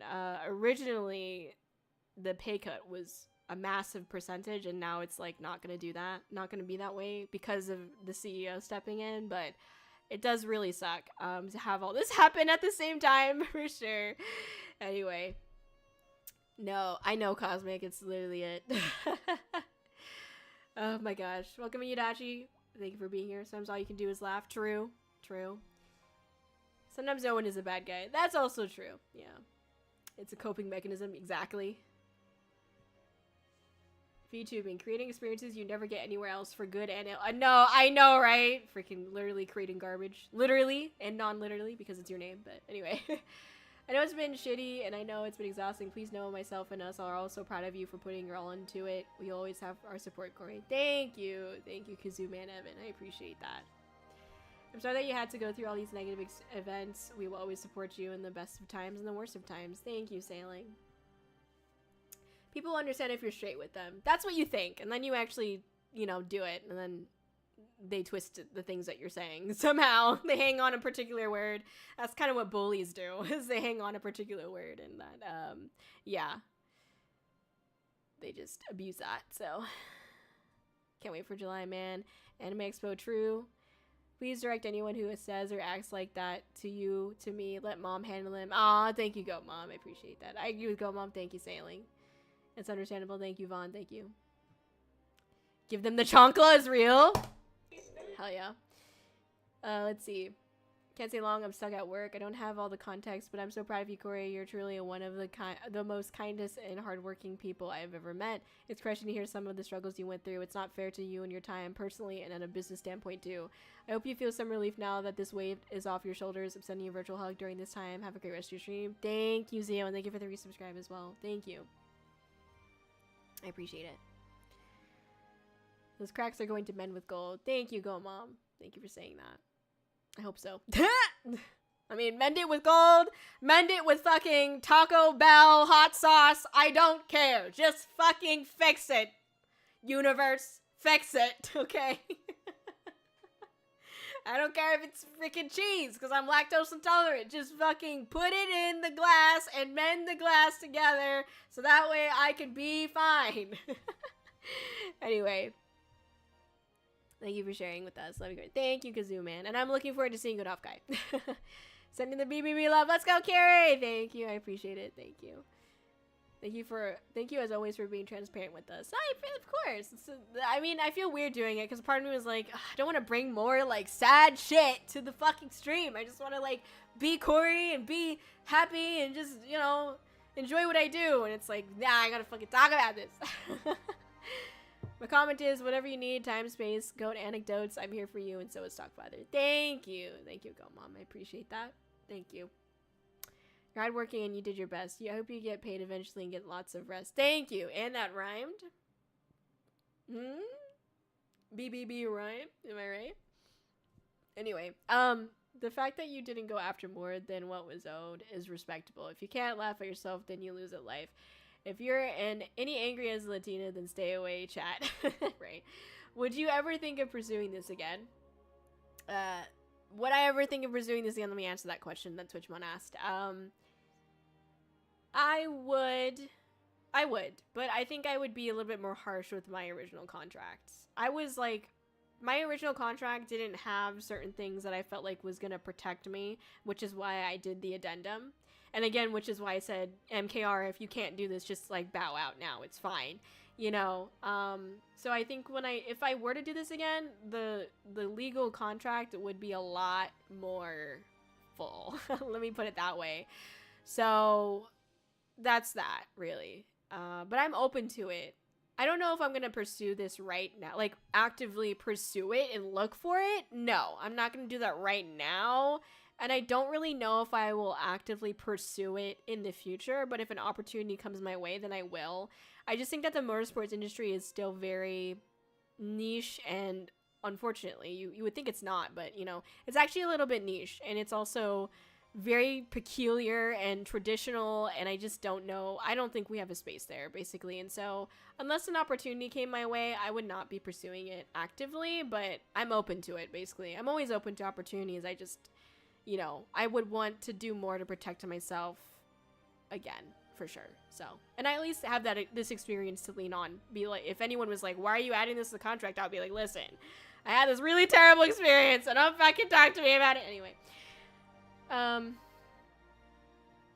have and continue to try and support you for being yourself through our conversation, if you could call it that, at Anime Frontier. Appreciate that. Thank you. All the support and any way that people are able to give support is appreciated, so thank you for saying that. Let's see. Brayden, welcome in over on YouTube. Apologies for my late response to saying hi to you. Hope you're having a wonderful day. Thank you for being here. I'm a big fan of your work. You did an amazing job in this community. I'm actually very impressed. I appreciate that. That means a lot. Thank you. I'm doing my best. Hello, Sally. Most important thing, or Kelly, apologies. Most important thing to your health is your health, sorry. So as long as you're okay, I'll be happy. Although I'm a new viewer, I've been listening, and all I want for you is to be happy. The rest is optional. Thank you. That's really kind of you to say. And the same goes to everybody, of course. Anyway. Let's see. How long has it been since you've been on? Do you mean like been on as a VTuber? I've been doing VTubing for almost 4 years now, basically. Yeah. I believe it's so lucky, and I'm just so happy that you're actually embracing who you are, just knowing that you're passionate, you're confident, and you're stronger than you think. Thank you. Appreciate it.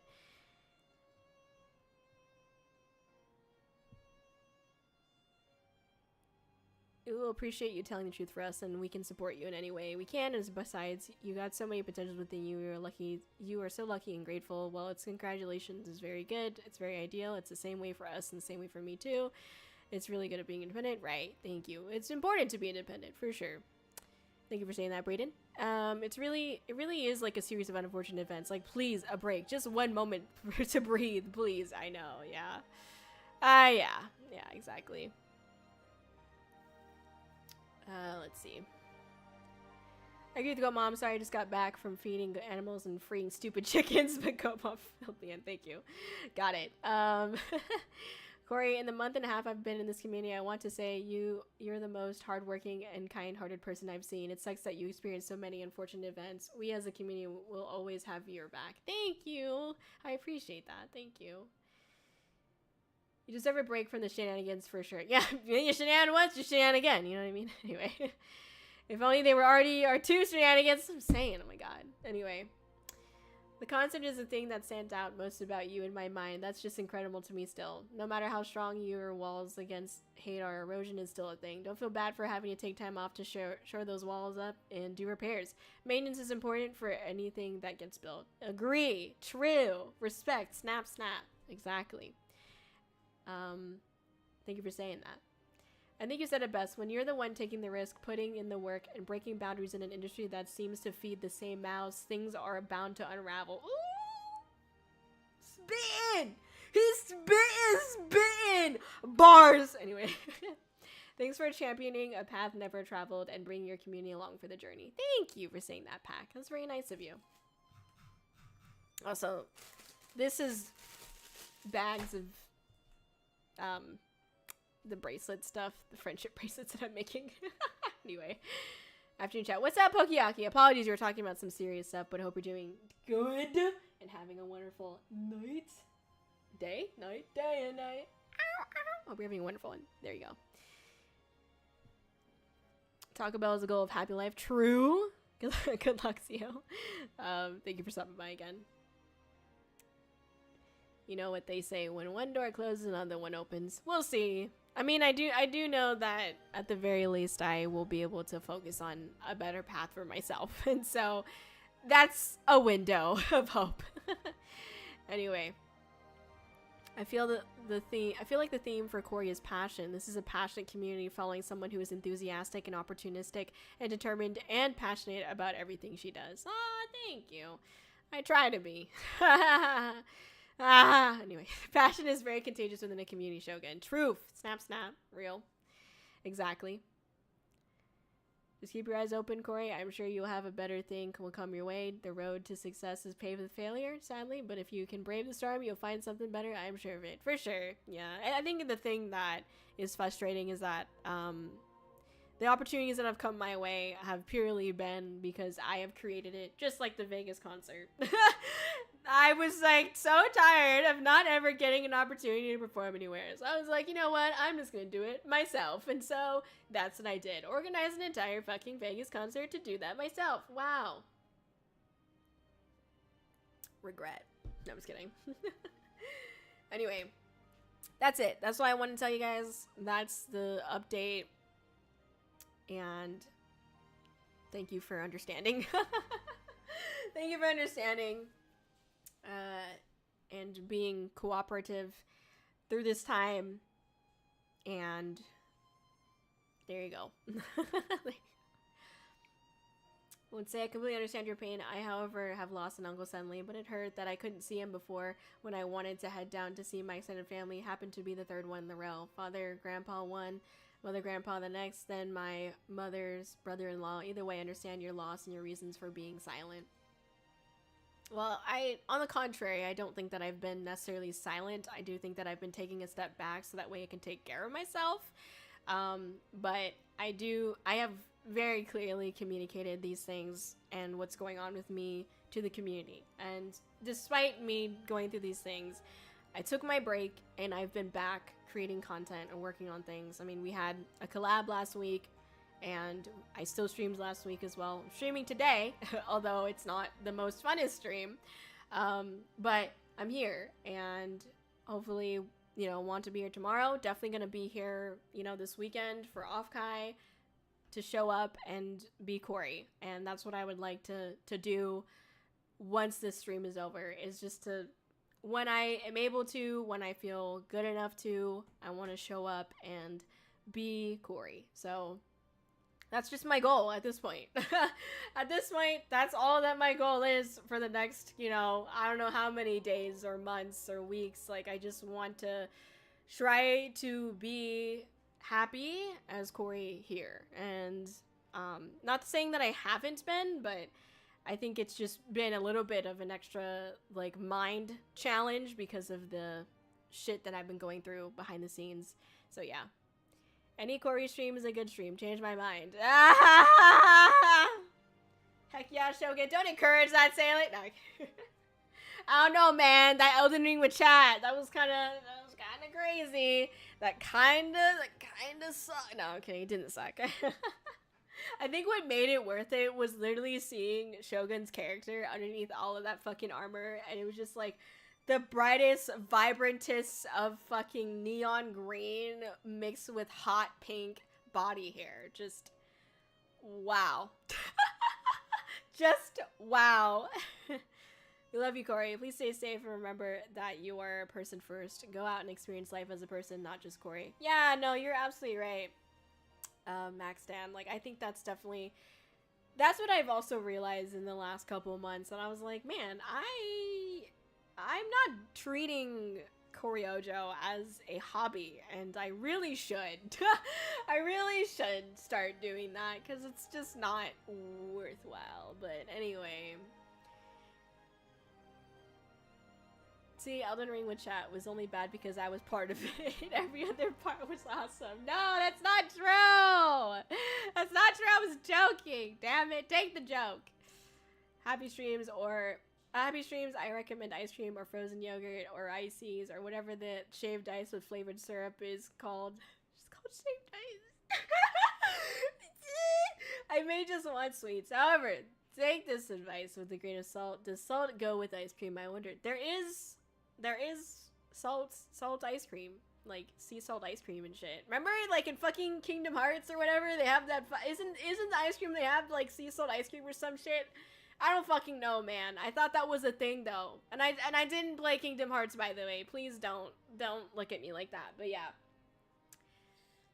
I think in times like these, it can help to do things you enjoy, like playing games on stream, especially Elden Ring. Yeah. If only, man. If only I found joy from playing Elden Ring. Man. I'm excited to be done with the game. That's it. As soon as I can be done with the game, I'll be happy. Respectfully. Nothing wrong with Elden Ring, just literally me.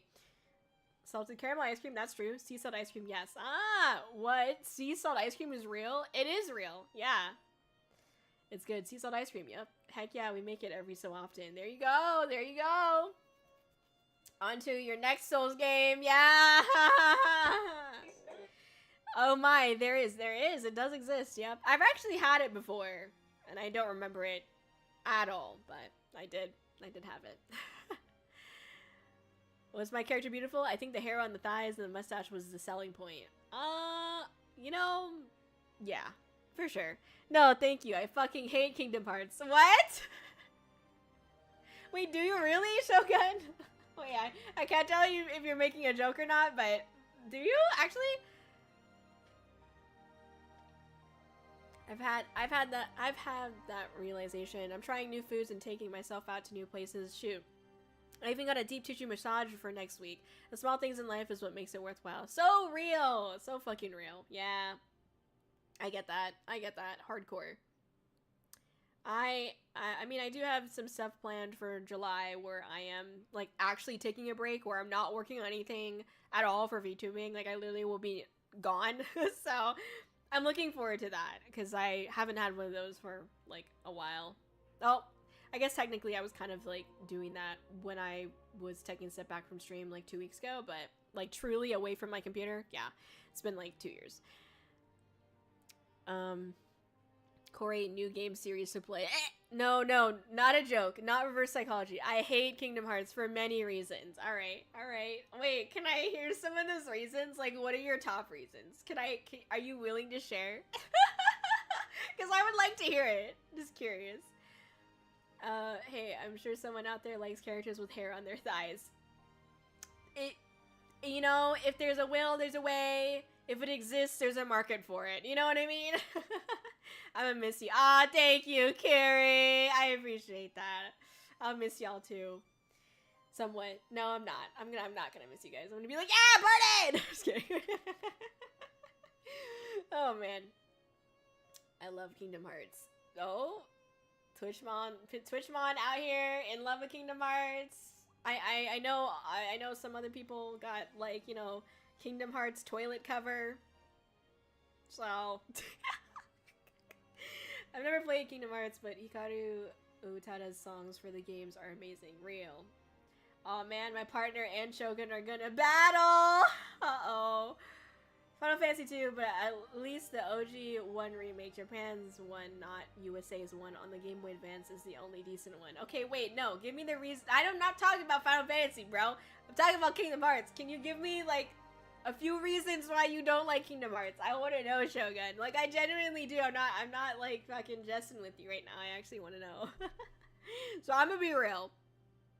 I don't have anything against Kingdom Hearts. I played Kingdom Hearts like 365 or whatever the fuck that was on the Nintendo or whatever, and I did not like it. I personally didn't like it. 1, 2, had no idea what the fuck was going on. 3, there's a lot of fucking characters. I don't fucking know who those characters are. I don't fucking care, respectfully. 4, Keyblades. Not a huge fan. I'm gonna be real. Not a huge fan of Keyblades. Respectfully. Okay? This is just me. Okay? This is not a huge fan. But not a huge fan of that. Okay? Anyway. FF7 remake got me into FF. That's fair. I think I played FF16. And then I played the remake of 7. And that's all I played. Yeah, I didn't, I liked 16. 16 was alright. It wasn't terrible, but I wouldn't play it again, but it wasn't terrible. I just thought it was really weird that, like, Clive or whatever got with, like, someone who he called his sister. Like, I know that she was, like, a sister from war. Like, they weren't actually blood related. But he called her sister at some point in their young lives, and then they got together, and I was like, something about that. It's just like Sweet Home Alabama in a really weird way, respectfully, okay, to all my Alabamians out there. But that was really weird. Let's see, was joking about throwing hands, but with that Shogun, it might be real. Damn, it's okay to be wrong about Kingdom Hearts Shogun. That's crazy. There may or may not be a picture of me as Larzine from Organization 13 from Kingdom Hearts 358 2 days. You're okay. Numbers. It's okay to be wrong, Kōri. Every once in a while, Kōri. Listen, okay, I'm just saying. Okay, you know, I'm just making my opinions out there, okay? Respectfully, all right? Also, Autumn, thank you for the bits. I appreciate that. Drive safe, okay? Safe dive, yes. All right. Let's see. From, like, middle school? Aw, roll tide to that. Damn. What's up, Ice? Good to see you. If they're not related, it's fair game. Yeah, but they called each other, like, brother and sister, and I'm like, I mean, I know you're not, like, blood related, but, like, I don't know, like, the whole, like, stepsister, stepbrother thing, it's, like, along those lines, and I'm like, cut it down the middle. Anyway, this is Shogun talking, okay? This is a quote Shogun. Story is overtly convoluted, fanbase is hella defensive, characters are one-noted and uninteresting, names of games are silly. That's so funny to say. Names names in games are silly. That's so real, though. So real. I'm sitting like, why is it called 358 too or whatever? There's 365 days in a year. I'm so confused. I don't know why, but it just didn't make any sense to me. I know it's not about that, but you know. And everything people find intriguing about it is just why. Combat is mediocre and bland or unnecessarily convoluted in some games. Chain of Memories. Art style is so weird and clashing, trying to make anime and Disney characters work at the same time. Yeah. Hey Kōri, what's up? How you doing? How you doing? Welcome in. We're chilling. We're just chatting. Story is literally just like the light is dark and the hearts is the darkness of the light within the dark. Either that or Riku! Kairi, Riku, Sora, Kairi, Sora, Riku! And they have characters, and those characters have heartless selves, and also nobodies, and their nobodies have heartless selves, and like time travel is the thing. Oh god. What's funny is that I honestly don't know what the story is or like anything about Kingdom Hearts. Like, I played the game, that one game, and I don't know what the fuck happened in that game at all. I don't know. I have no clue what I was doing, why I was doing it, what I was doing it for. All I know is like, oh, there's Mickey Mouse. It's like, that's wow, okay. That's it, I don't know. The same villain has like 5 to 6 more variants, and they all work together and against each other in some way. And it's just, I don't want to play a mid video game just to get a homework story. Damn, that's crazy. I mean, I'm gonna sip my drink on that. Okay. All the non-mainline games do got crazy names. Fitting over a year of events into 2 days. Ah, oh, Jesus Christ. Oh, so you did play the game, Shogun. Why not just say so? LOL. You got story down pat. Shogun says that when people watch the Fate anime series. Damn. That still exists? They're still making more episodes of that? I didn't even know. I just watched like the movies because it was like, oh, pretty. Oh, wow. Cool effects. Nice fighting. That was it. That was the only reasons why I watched it, was because I wanted to watch the fight scenes. That's where like the Fate stay shit, whatever. I don't know. Whatever. Honestly fair, if my best friend is obsessed with the story, and Disney. Bro, that is fair. The story is jumbled up and you have to decode it over like 20 games. I actually give things a fair shot before I dislike them. I think it's dumb and silly to hate on something you don't understand and have never experienced nor cared enough to want to experience. As a point against Shogun, Woody from Toy Story says, hold up, let him cook. That's true. If she didn't explain everything to me, I'd have zero clue. Oh, I see. I got it. Yeah, no. Unironically, I cannot stand Kingdom Hearts. Sorry, tangent over. No, I asked for the tangent. So yeah, I don't personally like Kingdom Hearts for okay, the most personal reason is because there is this one guy that I dated. This was like in fucking high school, okay? So it was a long time ago, but this one guy I dated was really, really into specifically Kingdom Hearts and Fire Emblem? Something like that? Fucking, I can't remember anymore. I think it was Fire Emblem. And they were just really deep into that, and I didn't understand any of it, and like whenever I tried to talk to them, they'd just be playing that, and I'm like, you know, I tried to relate to them, couldn't, you know what I mean? So I was like, nah, I'm good. So ever since that experience, I was like, I don't really think I care for those games, because I just like, even when they try to talk to me about it didn't make any sense. Like, I don't know anything they're talking about. And then they were like so obsessive over like having keyblades, and they had like the cloak, and they wore it to school on multiple occasions. Now, I know a couple people who did that I do care for, and I don't care if they do it, but it was just like something where they were wearing it like casually, and I was like, it's, you know, I don't know. Anyway, it's not bad, but it was just kind of like, all right, I more like maybe 2 or 3 times, all right, but it was like a lot more than I expected, and I was like, okay. So yeah, I also just didn't really like it. I don't like the art style, obviously, well, not obviously, but I don't like the art style. I don't like the story because I just don't fucking understand it at all. I don't care to try to understand it at all. So, yeah, that's my own problem. I don't know. I like seeing other characters like from Disney, but like I just it almost made me view them differently because I was like, why are you here? You know what I mean? So for me, like I kind of wish they just kept it to like the same crew, but I don't know, man. It's just weird. I was like, why are we having a full-on, like, dialogue with, like, a Disney character that would not be probably saying these things? I don't really know. It just, like, takes it out. I don't know. It just takes it out of me, but... Anyway.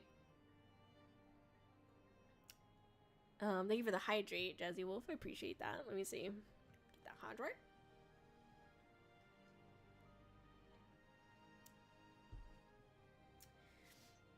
I never got into Kingdom Hearts, but I understand why people love it. I don't care. I don't care if people like it or not. Sorry, not to you. I don't care that. For me, I'm like, listen, y'all like it, That's cool. I don't care. You know what I mean? Like, do your thing.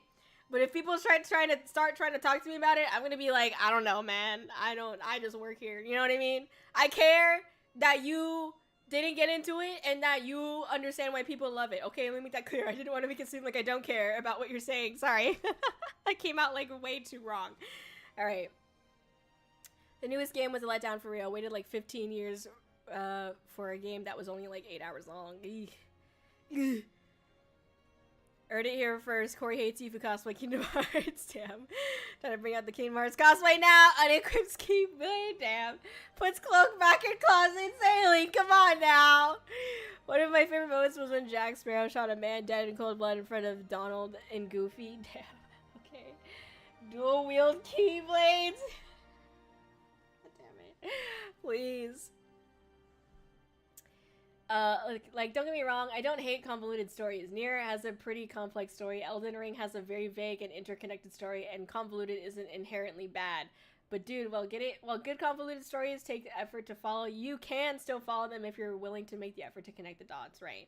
Shogun mentioning Elden Ring was on my bingo card. I know, right? I know, right? So funny. Not now, Pack. Nier has 20 plus endings. Elden Ring is basically a 600-page history book. Silent Hill, especially 2, is extremely convoluted. BG3, Life is Strange, Bioshock, Alan Wake, all complex stories. I know, I was thinking about playing Alan Wake because I saw it at the store the other day and I was like, But I don't know. I don't know if I will or not. But I never played Life is Strange, but I watched someone play it. And I thought it was a really good series. Personally, I liked it. And I didn't finish playing BG3. I did watch Bioshock Infinite, but not the other Bioshocks. I didn't play them. I just watched gameplay of it. And yeah, obviously I played Silent Hill 2. There you go. But not the remake, not the original.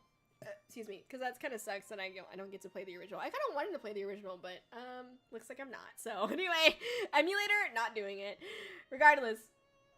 Yeah, but at least they are good stories. That's fair. That's fair. Yeah.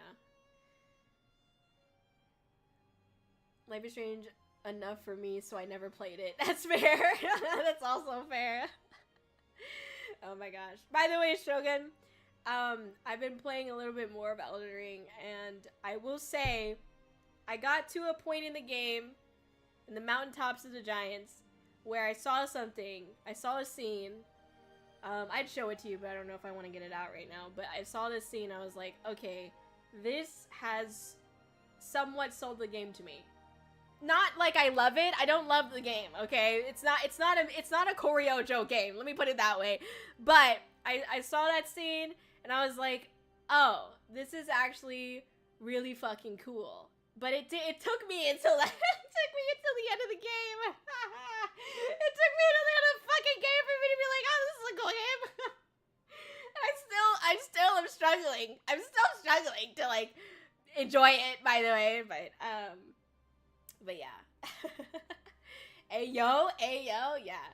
But it's like the scene. I'll show it when I stream it. But it's like the scene where it's on the mountaintop of the giants, or whatever. Giants of mountains in the tops. The giants are tops of the mountains. Anyway, there's like these giants that are kneeling in the snow, and you can tell they've been like hit by something, as what I'm assuming. They either got hit by something or they actually like off themselves, like they fell onto their staffs or whatever. And I was like, oh shit. Oh shit. I was like, okay, this is cool. Of course, leave it to me for me to get to like the winter, like the snowy area, to be like, all right, I like where we're going here. It took me forever to get to that point. But yeah, I'm still so fucking confused with what's going on.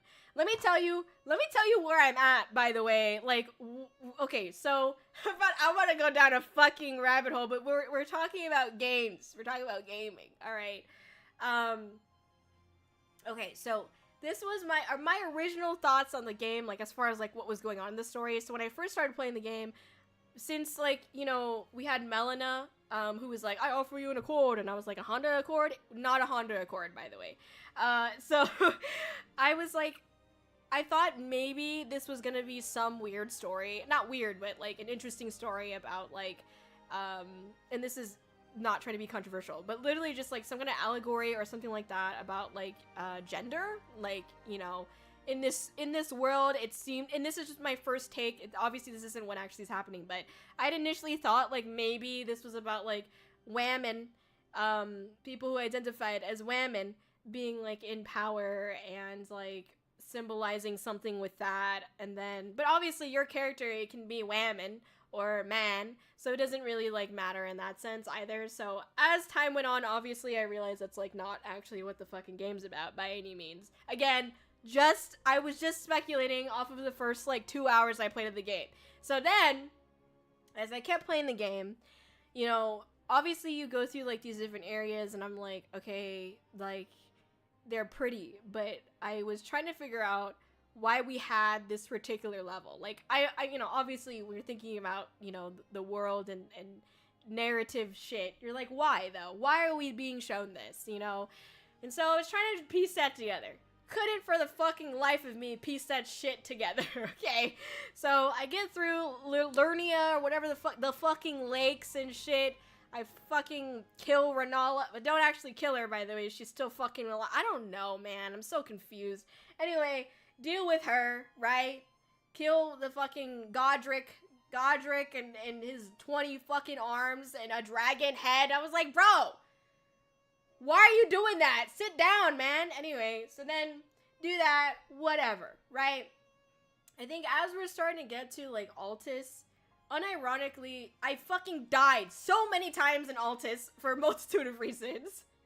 I kept specifically dying at this fucking Grace Point. We're supposed to go down to the fucking rooftops into the fucking city, and I just kept fucking dying because I was trying to find another Grace Point down below, but I was trying to follow a guide, and it was like, okay, go down this way. And I'm like, all right, following along. I'm going down the same path. All of a sudden, fucking minor Erdtree avatar slaps onto my fucking forehead, and then 10 seconds later, the guide's like, by the way, there's an Erdtree that's gonna come down on your fucking forehead. And I was like, gee, fucking thanks. I wish I knew that 10 seconds ago. And so I fucking died.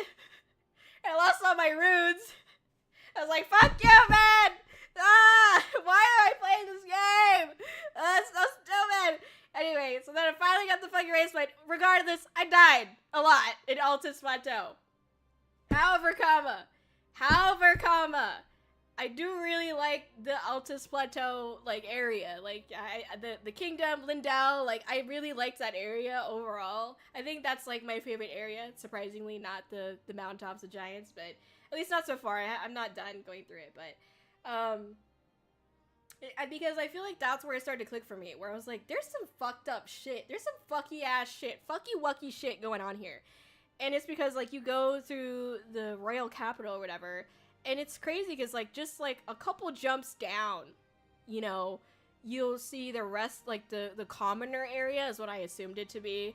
And there's all these, like, these, you know, enemies there that are just, like, sickly. And it's, like, there's burning bodies, there's just decay, you know, there's just all this bullshit down there. And I'm like, damn, but when you look at the royal capital, obviously it's, like, just so clean.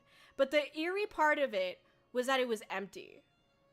usually in like a capital area, there's life. There's people selling and trading things. At least that's what I imagined. And so when I saw that difference, like it was silent up here, but down below, raging fires, people fucking coughing up a storm without any masks on, 6 feet, bro.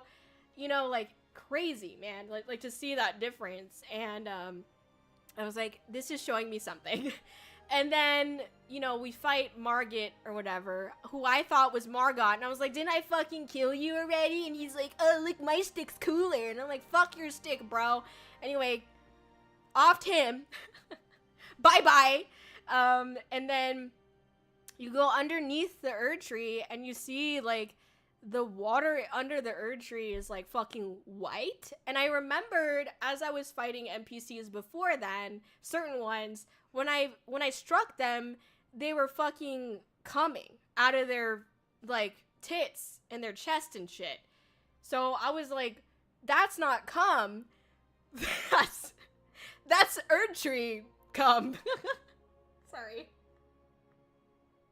I couldn't say it with I couldn't say it with this face. Anyway. But yeah, yeah, I was like, that was Erd tree, like, water or shit or whatever. I don't know. I was just really confused. And so, I don't know. It was just interesting to think, like, you know, starting to piece together, like, obviously, at least this is what's in my head right now. Don't tell me what's actually going on. I want to try to figure it out as we continue, but I'm assuming that there used to be an Elden Lord, obviously, who had the power of the Elden Ring or whatever the fuck, and they were probably the ones that created the Erd trees, is what I'm guessing. I don't know. I could be completely wrong. Don't tell me if I am or right or wrong. Just sit there, okay? Laugh at my jokes. There you go. But yeah, I was like, maybe the old Elden Lord created those or something, and for, you know, now they're starting to decay, and they were something that helped hold the life of this world potentially. I don't really know. And now that that's starting to be fucked, then, like, you know, the rest of the world is getting fucked. And so wow, so eloquent in my words. I think what's really interesting is that we seem to be, as a character, coming into this story or into this world right after, like, a very long and massive butt fuck of a war, is what I am assuming. Like, there's just been waves and waves and waves of battle and war and fucked shit. I don't know what for, probably for the Elden Ring, but fuck that shit, okay? That's what it seemed like. So we're coming in after all that, kind of just, you know, post shit ass war, and now we're like, okay, maybe we could be next in line for the fucking Elden Ring. Now the problem is that there's other Tarnished, and so I'm still trying to figure out what the fuck that means, but I'm assuming, like, the other Tarnished kept saying shit like, oh, you can still see the lights of grace. Lit. I can't. And then there's people like Dung Eater, who, like, is like, I'll defile your corpse, and I'm like, bro, what? Chill, dog. You're sitting in a fucking lake of corpses. Go deal with that first. Seems like you got a lot on your plate already, okay? And so, and also you're called the fucking Dung Eater. Just, why didn't they call you the Corpse Eater? Why did they call you the Dung Eater? Anyway, regardless, does that mean that you eat the ass of the corpse? Anyway, just conspiracy after conspiracy. So, I assume that, like, there's other Tarnished there that no longer have the ability to become Elden Lord because they cannot see the lights of grace or whatever anymore. Probably, maybe because they got dissuaded or, you know, moved out of the path of trying to pursue the Elden Ring, and so they, you know, the lights of grace stopped showing up for them, or maybe they were in that, like, world too long, and so then they started to get the curse or corruption of the Erd tree, or whatever the fuck. I don't know. Anyway, so, what was it next week? Oh, I also noticed early on in the game that some of the NPCs just kind of look like the bosses that we fight. Like, low-key, The Godric soldiers look like fucking Godric. You know what I'm saying? Low key. But I was like, there's no way. In my head, I was like, there's no way that that's a thing, right? But I don't fucking know, man. Maybe? Maybe? I don't know. Because, like, I understand that there's some, like, demigod shit. There's some fucking demigod shit ass, okay? Because we're trying to find the demigods and fucking off them or whatever. That hence fucking Margit and fucking Renala and Margot and fucking Godric. You know, like, okay, we're trying to find them. We're trying to off them. Whatever.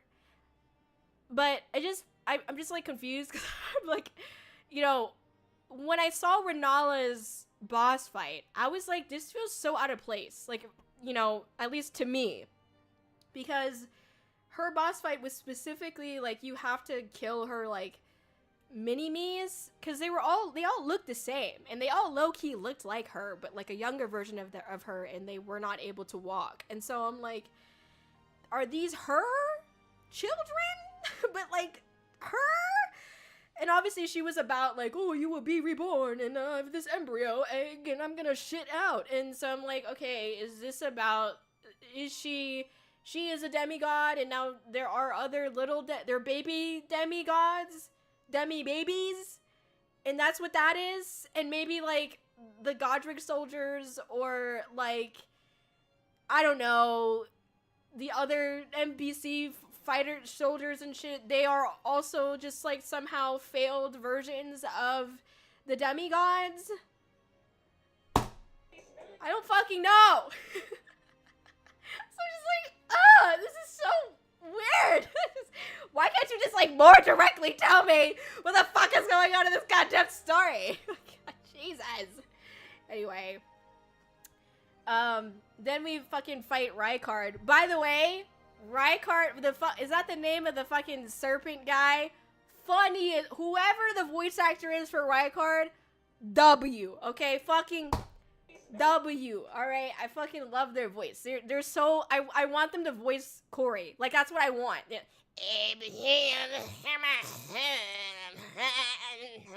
But it's like worse. And I'm just like, I love that. I want that for me. You know, I want to be able to do that. I can't do it. I'm just not that amazing. Anyway, so, it's just weird because then you have that guy and he's like, fucking, I consume the tarnished and shit to be stronger. And I'm like, bro, you're sitting in a fucking cave in the middle of butt-fuck volcano. You ain't doing shit, dog. You're just sitting there. Do something then. Like, why are they just all sitting there doing butt-fuck nothing? That's what I want to know. What the fuck are they doing? Anyway, but yeah, I think once we get, like, then we realize that the Erd tree itself is, like, it got, like, thorns and shit. By the way, spoiler alert if you haven't realized that already. But yeah, I you know, you get to the Erd tree and it's like, oh, there's, like, thorns on it, and Melina's like, let me help you out, dog. Let me go ahead and help you burn this shit. I did talk to, like, one of the people, NPCs in the round table, and they said, like, you shouldn't do that, or whatever the fuck, and I'm like, no shit, I shouldn't do that, but at the same time, what the fuck am I supposed to do? Like, does my journey just end here? No, fuck no, we're the fucking main character. We burn shit if we gotta burn shit. And then I also fought fucking, oh my god, oh, sorry, I'm going all over the place. So when I was in the Erd tree area, the under the Erd tree level or whatever, then we fucking go to fucking, oh my god, what's her name? Oh my god, I forgot her name! She's dead too! Iris or something? Regardless, you fight a fucking, oh my god, what do you fight first? You fight her, like, champions first. It's one guy, and then two guys, and then three guys. And you have to fight her champions. And then after you're done fighting her fucking champions, then Fia. Okay, there we go. I don't know why I said Iris. I knew it had an I in it. Thank you. Fia these nuts. Anyway, so then we talked to Fia, and she's like, let me fucking hold you, dog. And I'm like, ew, cooties. Regardless, obviously what I really wanted to do was fight the fucking dragon that would be in her fucking brain. And so then, deal with that shit. And then, I think what was really cool with that area was that you saw this, like, giant fucking massive fucking dying fucking fuck of a fucking mermaid entity in the base of the Erdtree, and it's like decaying. And it was so beautiful because it was like just the way that it was drawn, like the way that it was presented was just gorgeous. It was beautiful. And it probably stunk really bad. I was like, Fia, what the fuck, girl, are you fucking sitting down here? It smells like shit over here. 100% smells like shit. Why are you sitting at the base of this fucking mermaid tail asshole, dude? Anyway, weird place to fall asleep and die, by the way. But, you do you, boo-boo. Anyway, so, she decides to go bye-bye. No, she decides to be like, I will give birth to the new prince or whatever. And I'm like, is this a cult? Anyway, so then you like go into her brain. She falls asleep and then you go into her fucking brain and then you fucking fight the fucking dragon or whatever the fuck. That was crazy. And then you get like some rune shit, which apparently you can use that for another ending. And I'm like, but do I have to? Anyway, I don't know what ending, like, I'm gonna get whatever ending comes naturally, is the way that I see it. If I wouldn't have known to use that rune for the ending, so I'm not gonna fucking use it. Anyway, regardless, then she fucking is gone. And I'm like, well, life be lifing, man. But I think really, again, what being under the Erdtree and seeing that mermaid entity and having Fia sitting there kind of like made me kind of think of or realize was just like how fucking fucked this like world was, before we're coming into it. Like there has been so much terrible shit that has seemed to have happened, and that these massive like godlike entities are just dead. And there's remnants of those fights, like, along the journey, which I think is neat. Regardless, where I'm at now, so, Melina, like, decides, hey, well, I fought the fucking fire giant or whatever. Bro smacked me with a fucking plate. I was like, who the fuck's smacking me with a plate right now? Holy shit. I died the first time. But, I fucking, why? Why are you fucking smacking me with a, and then just, let me just tear my fucking leg off, and just, like, I thought the other mouth was gonna eat his leg, to be honest. I was literally, like, because he had a mouth and a nose on his stomach, and I was like, is he gonna eat his leg to feed it sustenance to whatever is on his stomach? He didn't do that, right? But I thought he was. I definitely thought he was. Just the eye opened, I think, right? Anyway, this was like a couple days ago and I don't remember. Regardless, you fight the fire giant, you go up to the fucking cauldron shit thing that I also died in because I thought I could just jump down and I fucking died. I was like, oh great. Could not just do that. So went over to the side of grace, talked to Melina. Melina's like, yeah, yeet, and just decides to burn the Erdtree from like 200 miles away or whatever the fuck, and I'm like, all right, cool, I guess. What I didn't understand was what the fuck that cauldron was. Like, I have some theories, like, okay, maybe those, like, giants that were the Deathblight giants, as fucking Shogun termed them, maybe they, they had the life sucked out of them, so that way that fire could still burn in that cauldron. I don't really know, because obviously there's a fire giant, so that made me believe, like, this once was some kind of, like, fire area, but it's not anymore. It's like just all of the heat and the warmth has been taken out of that area, and so it's just like doop, you know what I mean? It's all fucking snowing and shit, and but I don't know. I don't fucking know. So anyway, I don't actually know what that cauldron is still. Like, I know they kind of said it, but I was like, oh, did not stick, I will admit. Regardless, Melina's just like fucking gone, I guess. And then, okay, listen, hear me out. Why do I just get transported to the fucking whirlwind tornado area? I'm like, who decided this? Because even if we want to be like, oh, lore, bro, Where is the explanation? Like, we just get teleported there and there's no lore, no explanation, no nothing. Why are we here? Why are we here? I don't know. And so that pissed me off because I was like, I felt like I was finally starting to piece together something, and then it was just like, oh, boom, you're here now for no fucking reason. I'm like, oh, great, dandy. Oh, wow, wonderful. By the way, it's to fight a fucking ancient dragon. Okay. Why do the dragons fucking have swords? Y'all have to be a little bit more creative than that, okay? I'm sorry, but the dragons do not need red, blazing, thunderous swords. Do something better, man. Be more creative than that. Come on now. They don't need swords. That shit, what? Oh my fucking god. Anyway, I'm not done with that area yet, obviously, but it's just like, oh my fucking god. Regardless,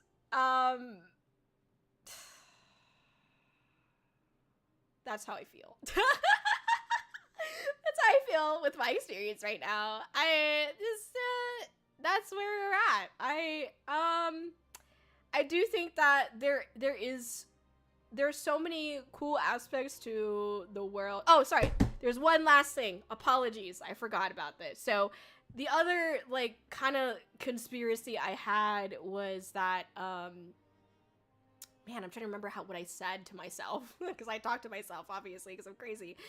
The voices. So when I finally unlocked more of the map of Elden Ring, what I started to think was that we get pooped out in the beginning of the game. We get pooped out to, Limgrave or whatever, the very beginning, early stages of the game. And that's where everything seems relatively normal. Like, it seems like, oh, okay, like, this is, grasslands, and there's some little, like, castles and forts and stuff, and, like, things seem like, and there's dungeons. It's like, all right, familiar. Then we kind of get to Liurnia, or whatever, Liurnia, however you fucking say it, don't hurt me. And it's kind of like, okay, this is a little bit different, because now we're seeing these, like, NPCs that literally look like a fucking alien, which is weird. And, just overall, like, why is this school, like, like, these parts of the school literally underwater, and it starts to get kind of weird there. And then as you travel upwards, you go, you see the Volcano Manor. It's like, okay, well, that's a volcano. There's a lot of death around there. Obviously something happened there. I don't know what, but there's that. And then you see Altus, right? And you see Lindell. And you're like, oh, this is like a golden city. Okay, this is supposed to be beautiful, whatever, right? And then you get to the giants, or whatever, mountaintop of giants. And I'm like, okay, this is also really gorgeous, because I like the snow levels, personally, if you couldn't tell. So I thought this was all really pretty, right? And then I also saw Caelid. Say, however you say it, whatever. Caelid, beautiful. Beautiful. Just, I loved the area because it reminded me of Scorn. And I know that's weird because it's like, it's gross and like, a little bit like, ugh. But I like to see that as well. And I think when I finally looked at all of it together, when I looked at the map, I was like, obviously the Erd tree is at the top. And so I know this might sound really like dumb, but it's like, this is as best as I can explain it with my two brain cells. So basically, we've got like the top of it, right? And it's like, there's the Erd tree, and it's like glowing and golden and beautiful. And everything at the top is relatively, like, environmentally wise, that's where it's supposed to be, other than the fact that it looks a lot more like heavenly. So that's how I'm going to describe it. It looks a lot more like this beautiful light. Even the snow, while it is like snow, it's a little bit, you would assume it's like colder and frigid and gross, but there is like, it's light there still. I mean, snow is white, right? Most snow, at least. Don't eat yellow snow, or do, I don't care. Regardless, then you get to the middle of the map, and it's more so like, the normal area that's like, you'd assume it to look like that. Because, Altus is like so golden and vibrant that it's almost like eerie, and like I said, the fact that there was no life in the capital, eerie, okay? But all this death like 2 steps down, weird. And then obviously the same for the Mountaintop of Giants, like, you would assume there'd be a little bit more life there, but it's all of the entities that are there are like also kind of decrepit. But it's still like a really beautiful area, you know. There's like, it's almost too beautiful, you know. At least that's how I want to describe it. So then you get to the middle, it's more normal, what you expect things to look at. And so I kind of call that like, okay, maybe that's like the human realm, you know. Like at the top there's like these, closer to the Erd tree at the very top, there's like this heavenly realm. Not that it's actually a realm, but that's just how I'm explaining it. Like this is like the ascended area, then there's like the mid bro area, and then there's like at the very bottom, farthest away from the Erd tree is Caelid, and that's where you see the most like decay and the most like environmentally the most decay and the most like just shitty shit, you know. And so I'm like, obviously there's something wrong with the Erd tree. Obviously, I don't know where the Erd tree goes, but maybe the way that the power of it runs is just that like Caelid is the furthest away from like that power that keeps it like safe and pristine. And so Caelid being the furthest away from the Erd tree, at least on the map, I don't know, is what the rest of the world will look like if it continues to go down this path, is what my assumption is, or my conspiracy is. Like, the rest of the world, starting with Caelid, moving across the way to, what was it, Limgrave or whatever the fuck, it's gonna start becoming more and more like what Caelid looks like, which basically looks like hell. It basically looks like fucking hell, okay? And so that's kind of like how I kind of pieced it together, at least like through the map, but I don't know, that's just my guess, really. Is that eventually, if nothing was done about what's currently happening in the world, the rest of the world is gonna end up like Caelid, which is just decaying, death, smells bad, sweaty people on the bus, mosquitoes, none of that shit. You know what I mean? So yeah. Anyway. Sweaty people. You guys know what I'm talking about. If you ever taken public transportation, then you know. Okay, regardless, those are my thoughts so far. I obviously would like to continue playing the game and see what else happens, but that's my thoughts so far on like where I think that the story is and maybe is going, but I don't really know, obviously. But yeah, that's my theories, just a game theory. Anyway, all right. Okay, let me catch up on chat here.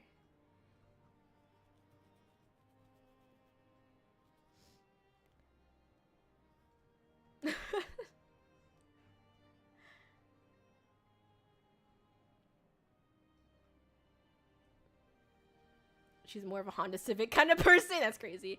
Giant tops for mountain bottoms. Yeah, exactly. Kōri will now present her collection of newspaper cutouts and red threads connecting pictures and other things. Right, exactly. Finding the stream title makes sense to Shogun. That's funny. I'm just glad Mog beat the... What? The for allegation is so crazy. Minor Erd tree shit slapped me too at first. It did, right? Lands Between can be a scary place, true. But yeah, it's cool how often the theme of golden facade that hides a rotten past comes up, true. It's neat, but also hidden, yeah. Fuck your stick, bro. Kōri-Oujo 2025, yeah. Nope, not touching that. Dino. Kai, chill, bro. Coming out of their tits and shit. Truly horrific words. Thank you, ma'am. You're welcome. That's not cum. That's Earth Tree cum. Kōri-Oujo 2025. I'm just saying it how it is. It was white. Okay, what else did you want me to think it is, bro? Earth Tree, what now? I just love using this emote. That's fair. I like it as well. Me praying to God that my headphones don't disconnect while Kōri talks about the Earth Tree boob leaking part, especially while I'm helping out a customer. Sorry, bro. You're wrong for that tree cum sentence. That's for sure. What do you mean, bro? What do you mean? No, it's speak. Thank you, Cosmic. Cosmic gets it. Time to clip Kōri out of context and distribute it to the VTuber world. I think everybody agrees Dung Eater needs to be put down. That's so fucking crazy. Just freaky like that, right? Hey, yo, Dung Eater eat ass on main. I am uncomfortable with the energy we've created in the main chat. I love how you can be so into something and also not love it. I don't love it. Yes. I mean, just like Shogun said earlier, if I'm gonna dislike something, I want to give it my all. That I, like, did try it out, gave it a fair shot, still don't like it. But part of my view has changed slightly, just a little bit, that I think that the world is cool. But aside from that, fuck this game. Respectfully. Okay, not my game. It's a cool game. Not my game, alright? Like I said, I think it deserves all the awards that it got and then some. But I do not ever want to play this game ever again. Ugh. Clip this and post it to the diehard Elden Ring forums as the real Elden Ring story revealed. Specifically the the Erd Tree fucking come. Remember that. This isn't a spoiler. Fun fact, in Japanese myth, there's a yokai that pulls souls out of the butt, which is probably why he's called the devilish doo-doo demon. That's great. I love that. I want to be that fucking yokai. I thought the Renala boss was beautiful. She's an exception. That's fair. That's fair. Do you recognize the voice before the Renala fight? I don't even remember. I'm gonna be real with you. I'm sorry. I don't remember. Family together. Together. Kōri should be voiced by Danny DeVito. Everyone should be voiced by Danny DeVito. The fuck? They're doing family stuff together. Shout out to my good girl Raya. She only deserves love. Real? Spoilers? Alright. Not on my Honda Civic, am I right? They're tired. They've been on Twitter too long, so they're just sitting down to take a break. Yeah. Fuck, I was gonna play Elden Ring in like a year from now. You'll forget by then. Come on. Oh my gosh. You should play with Sailing and Jenkins and myself. Zio's supposed to be joining us soonish. Yeah, but you guys, like, ruin the experience by, like, being good at the game and shit, okay? Just kidding. Via, yeah. The brain dragon is sadly a common medical condition. Sounds about right. Hey, bro, the way you died is so pretty on God. Real. On the location near the tail, I don't question people's... yeah, right. Elden Ring in the far future if we didn't protect the computer from Y2K. Melina becoming an emo girl, real. She's literally like, burn! Tonight will be the night that I will burn the archery! Kōri secretly becoming the Elden Ringworm is peak. Kōri is tuned today for Elden Ring? Shut the fuck up, asshole! Fuck you! Literally fuck you for that. Anyway, perhaps the cauldron is where the giants cooked, or were cooked. Damn. Kōri having the full Souls game experience. Exactly. Explanation? Magic. But, like, why? Why would we just sit there? It's like, there's nothing. There's nothing. There's no lore. There's no reason. Just like, okay, you're pooped out here now. And by the way, don't fall. Don't trip. Dragons and swords? Absolutely based. Dragon D's nuts, man. Why didn't the dragon have a fucking massive ball sack to swing around? That's more original than a fucking sword. And almost the same thing. But twice the effectiveness. Anyway. Because it looks cool. That's true. Hi there. I bet you have fan anime. Thanks for keychain the mirror in the back of the school. Thank you for coming by, TR. I appreciate it. Thank you. Thank you for meeting us at Fanime. Who decided this? Why are we here? Why do the dragons have fucking swords? They don't need swords. It's true! Am I wrong? It's true, man. Oh my gosh. Have a good one, Rigby. Thank you. Clearly the universe doesn't want me to be spelled on this. I should assume you fought some sort of ice-breathing raccoon mounted on a battle gerbil in an arena with spicy curry falling down the sides and pulling around the arena. That's real. I wish there was a raccoon boss, right? Oh my god. Greetings for hi, Sheriff Pumpkin. How are you doing? Welcome in. Hello, hello, hello. She's a suitor. She clearly... Fuck you! I fucking know! God damn it. So you know that you are amazing from out speaking whole life in the baseball club and to countless cons you've attended. You've made it really far. Thank you. I appreciate that. Thank you for the support. Good. I miss Shogun being 2 feet in front of me. Okay, that's fair. Fuck me specifically. I'm saving myself for marriage. Needless to say, the bloodline ends with me. Yeah, yo, real! Fucking hell yeah! Yes! Same. The bloodline ends with me is so fucking real. I hope you keep up the hard work no matter what obstacles you encounter and keep taking care of being nice to yourself like you did with us. Thank you! Appreciate that. I will. I'll try. Elden Ring not being nice to me, though. Imagine if dragons had pocket sand. Alright. Respectable. Alright, let me see. A game that is made for everyone is a game made for no one. I do not mind that people don't get or like or enjoy or have fun with my favorite game. It's totally okay. Right, but if anyone has anything to say about Nier Automata, I will fight you. No, I'm just kidding. I'm just kidding. Oh, the Deathblight Giants. That is a hauntingly beautiful scene. It's gorgeous. It's beautiful. No, it's okay. I didn't understand the story of Elden Ring until after my 3rd playthrough. Okay, got it. Elden Ring does have a gender as a major theme, but Bloodborne is the legit allegory for womanhood, specifically the horrors of womanhood, pregnancy, forced marriages, predation, etc. Oh, that's interesting. Well, why aren't I playing Bloodborne then? I'm kidding. No, I'm not. Listen to me. No. No more Souls-like games. Understand? All right. I'm surprised you made it as far as you have. You genuinely do not force yourself if you're not having fun. It's alright. I'm like, okay. Like, it's not fun. I don't love it. For me, it's like, just get the fucking boss fight over and done with so that way I can go back to exploring and actually try to figure out what the fuck is going on. That's usually how I think, so. It's not that bad. When I get stuck, obviously it's that much more, like, annoying, because I'm like, I don't care about this boss. I don't care about beating it. I just want to see the story. But unfortunately, the game has literally said you have to fight this fucking boss before you can go anywhere else. There's been so many times where I just activated a boss. I didn't even mean to do that, and I'm just like, well, I guess I'm fucked, you know? Just, ugh. Anyway. Let's see. Fuck your stick, bro, is crazy. True. What do you mean? He's like, oh, I have the sword, and he like cracks his fucking stick, and it's like this weird fucking, the sword doesn't look like it should be in this world, you know, because it looks all like mystical and shit, and like weird colors or whatever. I'm holding my pen for the sword because he like crushed it and was like, anyway, and it revealed that other sword, and I was like, this doesn't look like it should be here, bro. What the fuck are you doing with this? Yeet! Took that from him. Anyway, so yeah, but yeah, fuck his stick. Anyway. Wait, you notice the white water? That is interesting. Like, legit very interested. I'm, like, full stop giggling right now. Interesting. Alright, damn, chill, bro. Stop kicking your feet, man. It stinks in here. No, I'm just kidding. I won't say a thing. Thank you. Have you Googled the word tarnished by chance? This is a legit question of curiosity. I'm genuinely interested in hearing your theories.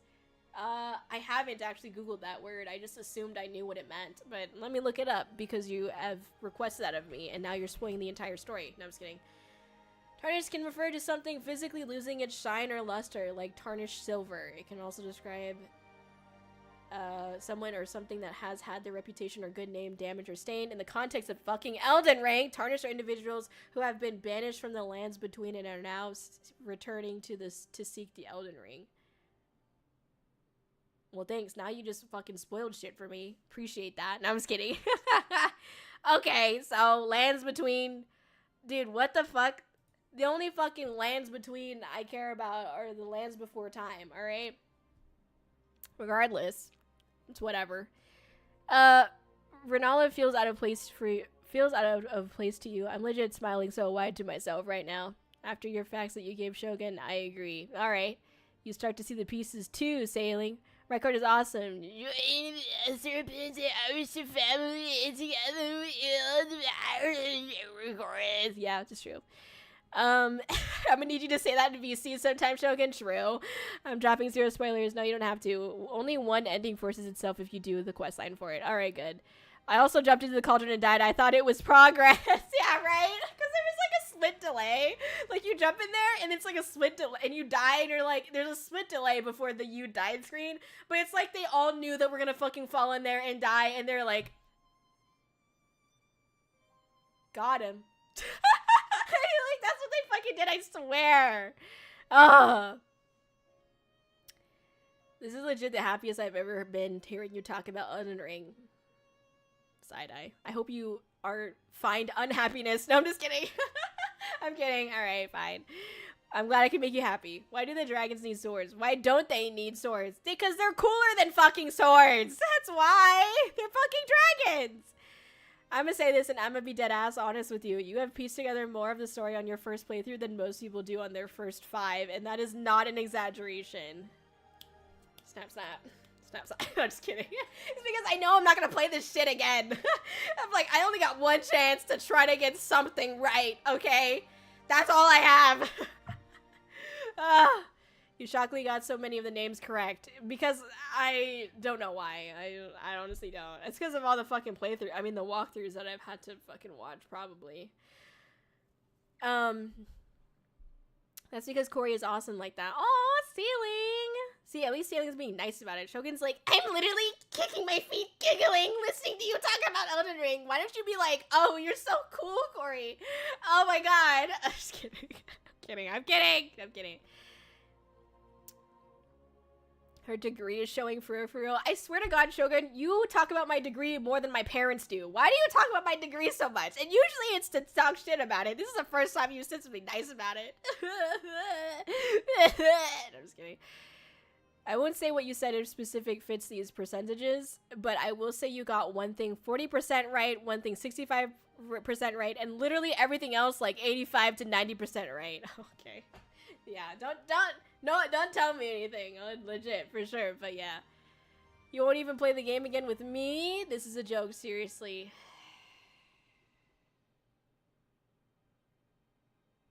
You know, I genuinely thought about it, and I don't think I would. Not, like, I was like, well, it might be more fun with Shogun. But then I was like, I don't want to play it. Unless everyone did all of the work and Shogun literally was just there to be a tour guide. Like, by the way, this is what this means, and then this is what that means. And I'd be like, wow, so cool. That's the only reason why I would do it. And also, we'd have to be done with it within, like, one night. I'm not doing it any more than that. I imagine the fat dragon nuts are somewhere inside. Sorry, okay. Tell Sony to port Bloodborne over to PC, then we'll talk, right? A mystical sword in a mystical fantasy world? Crazy. No. I didn't request, I was just curious. I prefer the lands between these nuts, but that's... Sailing, you need a stronger button. I'm gonna break this one. Anyway, just kidding. I'm kidding, don't make another button, it's okay. This one's fine. Thank you for the gift. You think dragons with swords ain't cool as shit? I think one is fine. Maybe. But also, I don't know. I just think you could do so much more. Like, I don't know. Just, it's cool, but we've seen it before. Like, be more original. I don't know. Yo, God forbid I'm not allowed to be excited. Kōri, you're so cool for figuring out Elden Ring lore. Oh my god, yeah, I know. Thank you. Thank you, son. It's a joke. Don't do it. Right. Okay. Do not force yourself to play a game you don't want to play, especially a second time. Stop hitting it. Damn. Alright. Took a while, but I got to it. Because it's funny to bring up. Why is my degree funny to bring up? Because I'm stupid? Yeah, I know, bro. You don't have to bring it up, man. Oh my gosh. What's up, Liam? How are you doing? We were talking about Elden Ring lore, which was not the most fun thing to be talking about, but we did talk about it. Anyway, let's see. Have a good one on the house. Thank you for coming by. Appreciate it. Near Automata, don't do you, I'm deleting your comment right now. I'm deleting your comment right now, fucking Autumn. Delete message. Bye. Looking forward to the Bloodborne and Sekiro streams? Absolutely fuck not. No. Sailing! What? No, deleting your fucking comment. How could you say that, Sailing? You fucking asshole. We go down together, Autumn. Oh my fucking. Oh my god. I heard the next Nier game is gonna be a soul-like battle royale puzzle co-op mandatory VR audio only VHS exclusive. Real VHS exclusive sold me. Isn't tarnish the stuff that you put on food for presentation?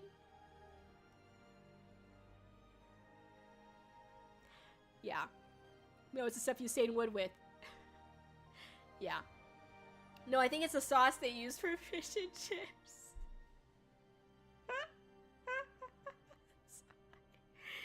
You can always watch a lore video later. I could. But do I want to spend 3 hours watching a lore video? I don't know.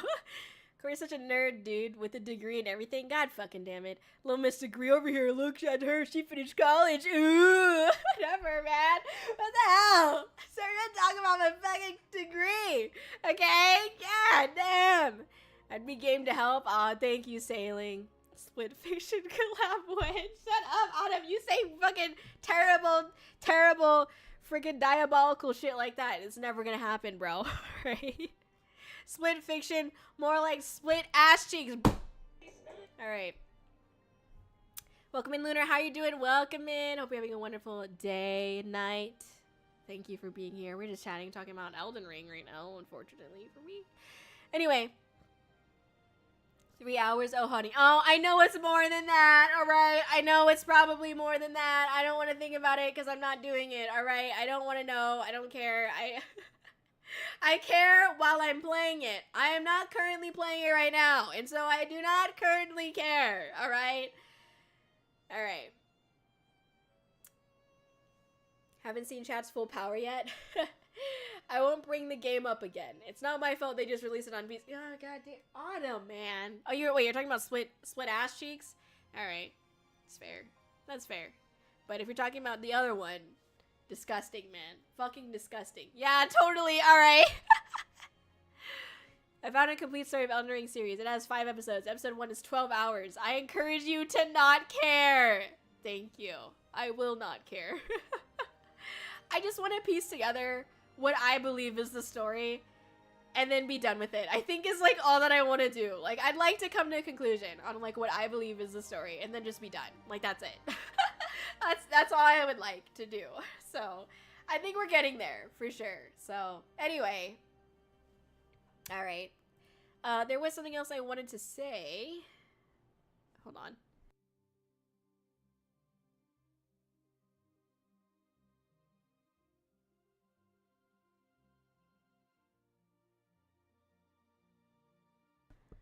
Okay. I say way too much, man. Okay. There's no other thing I was gonna say. Right. Tomorrow, I'll be streaming Elden Ring, so if you guys actually want to see what the fuck I've been up to, then you'll be able to see it tomorrow. You're welcome. And then we have Off-Kai this weekend. This literally has nothing to do with things, but if you are interested, we are selling the cardboard, or not cardboard, the cutouts that were promised from the Dono goal thing. So if you didn't know, we had like a little goal for getting our rigging done for the new 3.0 model. We did meet it. With that goal being met, there's all these rewards that got unlocked, and one of them was selling the cutouts.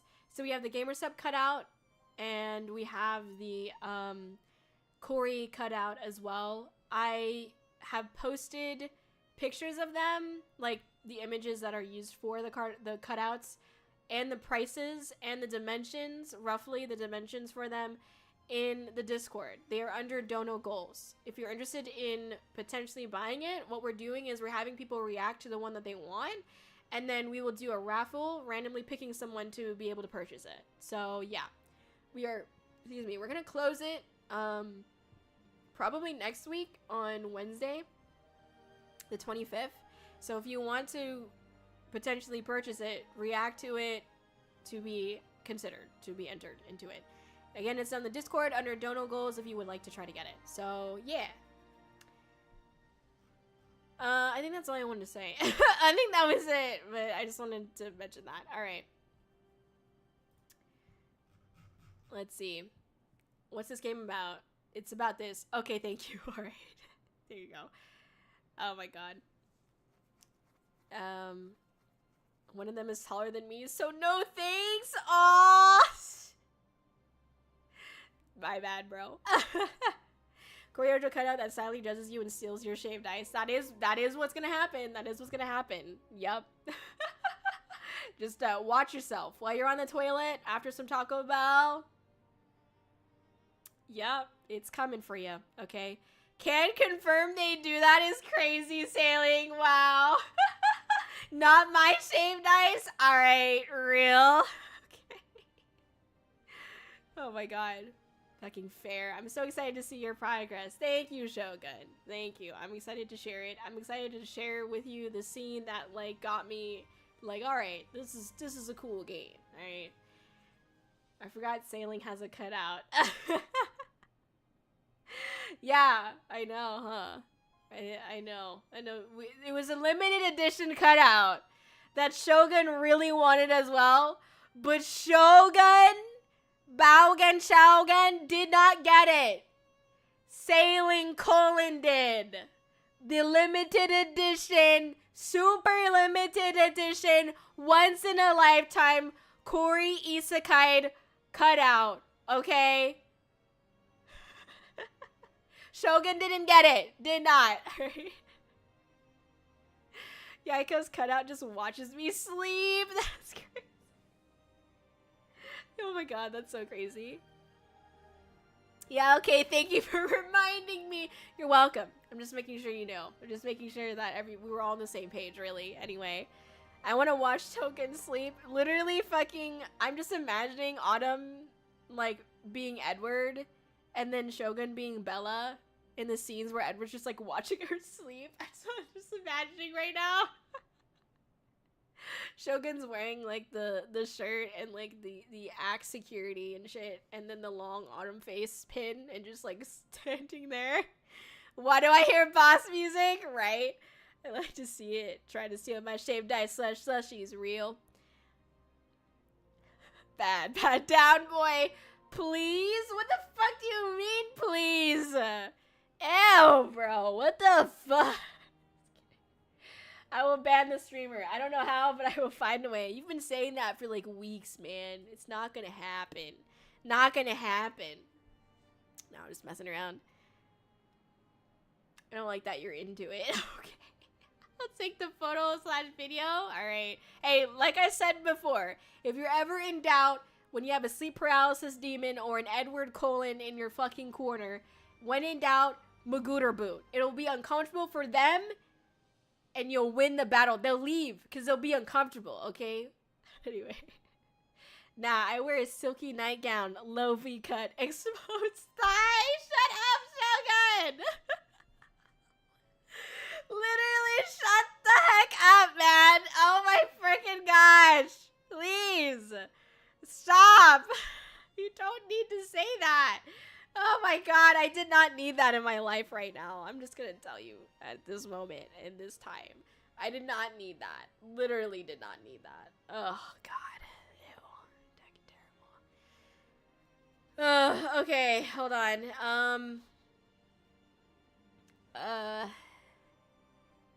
Okay. We are going to go and freaking raid. We're gonna roll raid someone. Okay. What is this VTuber stream reel? Okay, we are gonna go and the target channel has disabled raids? Oh. I didn't know it was like that. Okay, wait, hold on. I think I can raid into Lexi? Or can they not? Are they all disabled? So it's Nini's birthday week, so I was like, we can go send some appreciation over that way, but I guess they have raids turned off, so. Okay, I can raid Lexi. Okay, can you raid my house? Real? Real as fuck, man. Okay, so we can raid Lexi, but I don't know, we can't raid Nini. I'm sorry, Nini, but I would have raided you. They're all streaming together, so it's technically like I'm raiding them. So anyways, regardless, yes, thank you for hanging out. I appreciate it. And thank you for listening to my freaking, you know, my freaking shit. And I promise that I hope there will not be anything else to have to say. But yeah. Oh, are they freaking closing out soon? Oh shit. Okay, we're gonna go raid really fast, okay? Bye everyone. No, they ended! Shit, they fucking ended! No! No, they ended! God damn it, man. I can't! Oh, god damn it. Fucking ended. They ended! They ended! And then the person that they raided into is playing Stellar Blade! Ah! You know what? No fucking raid! We're just gonna go,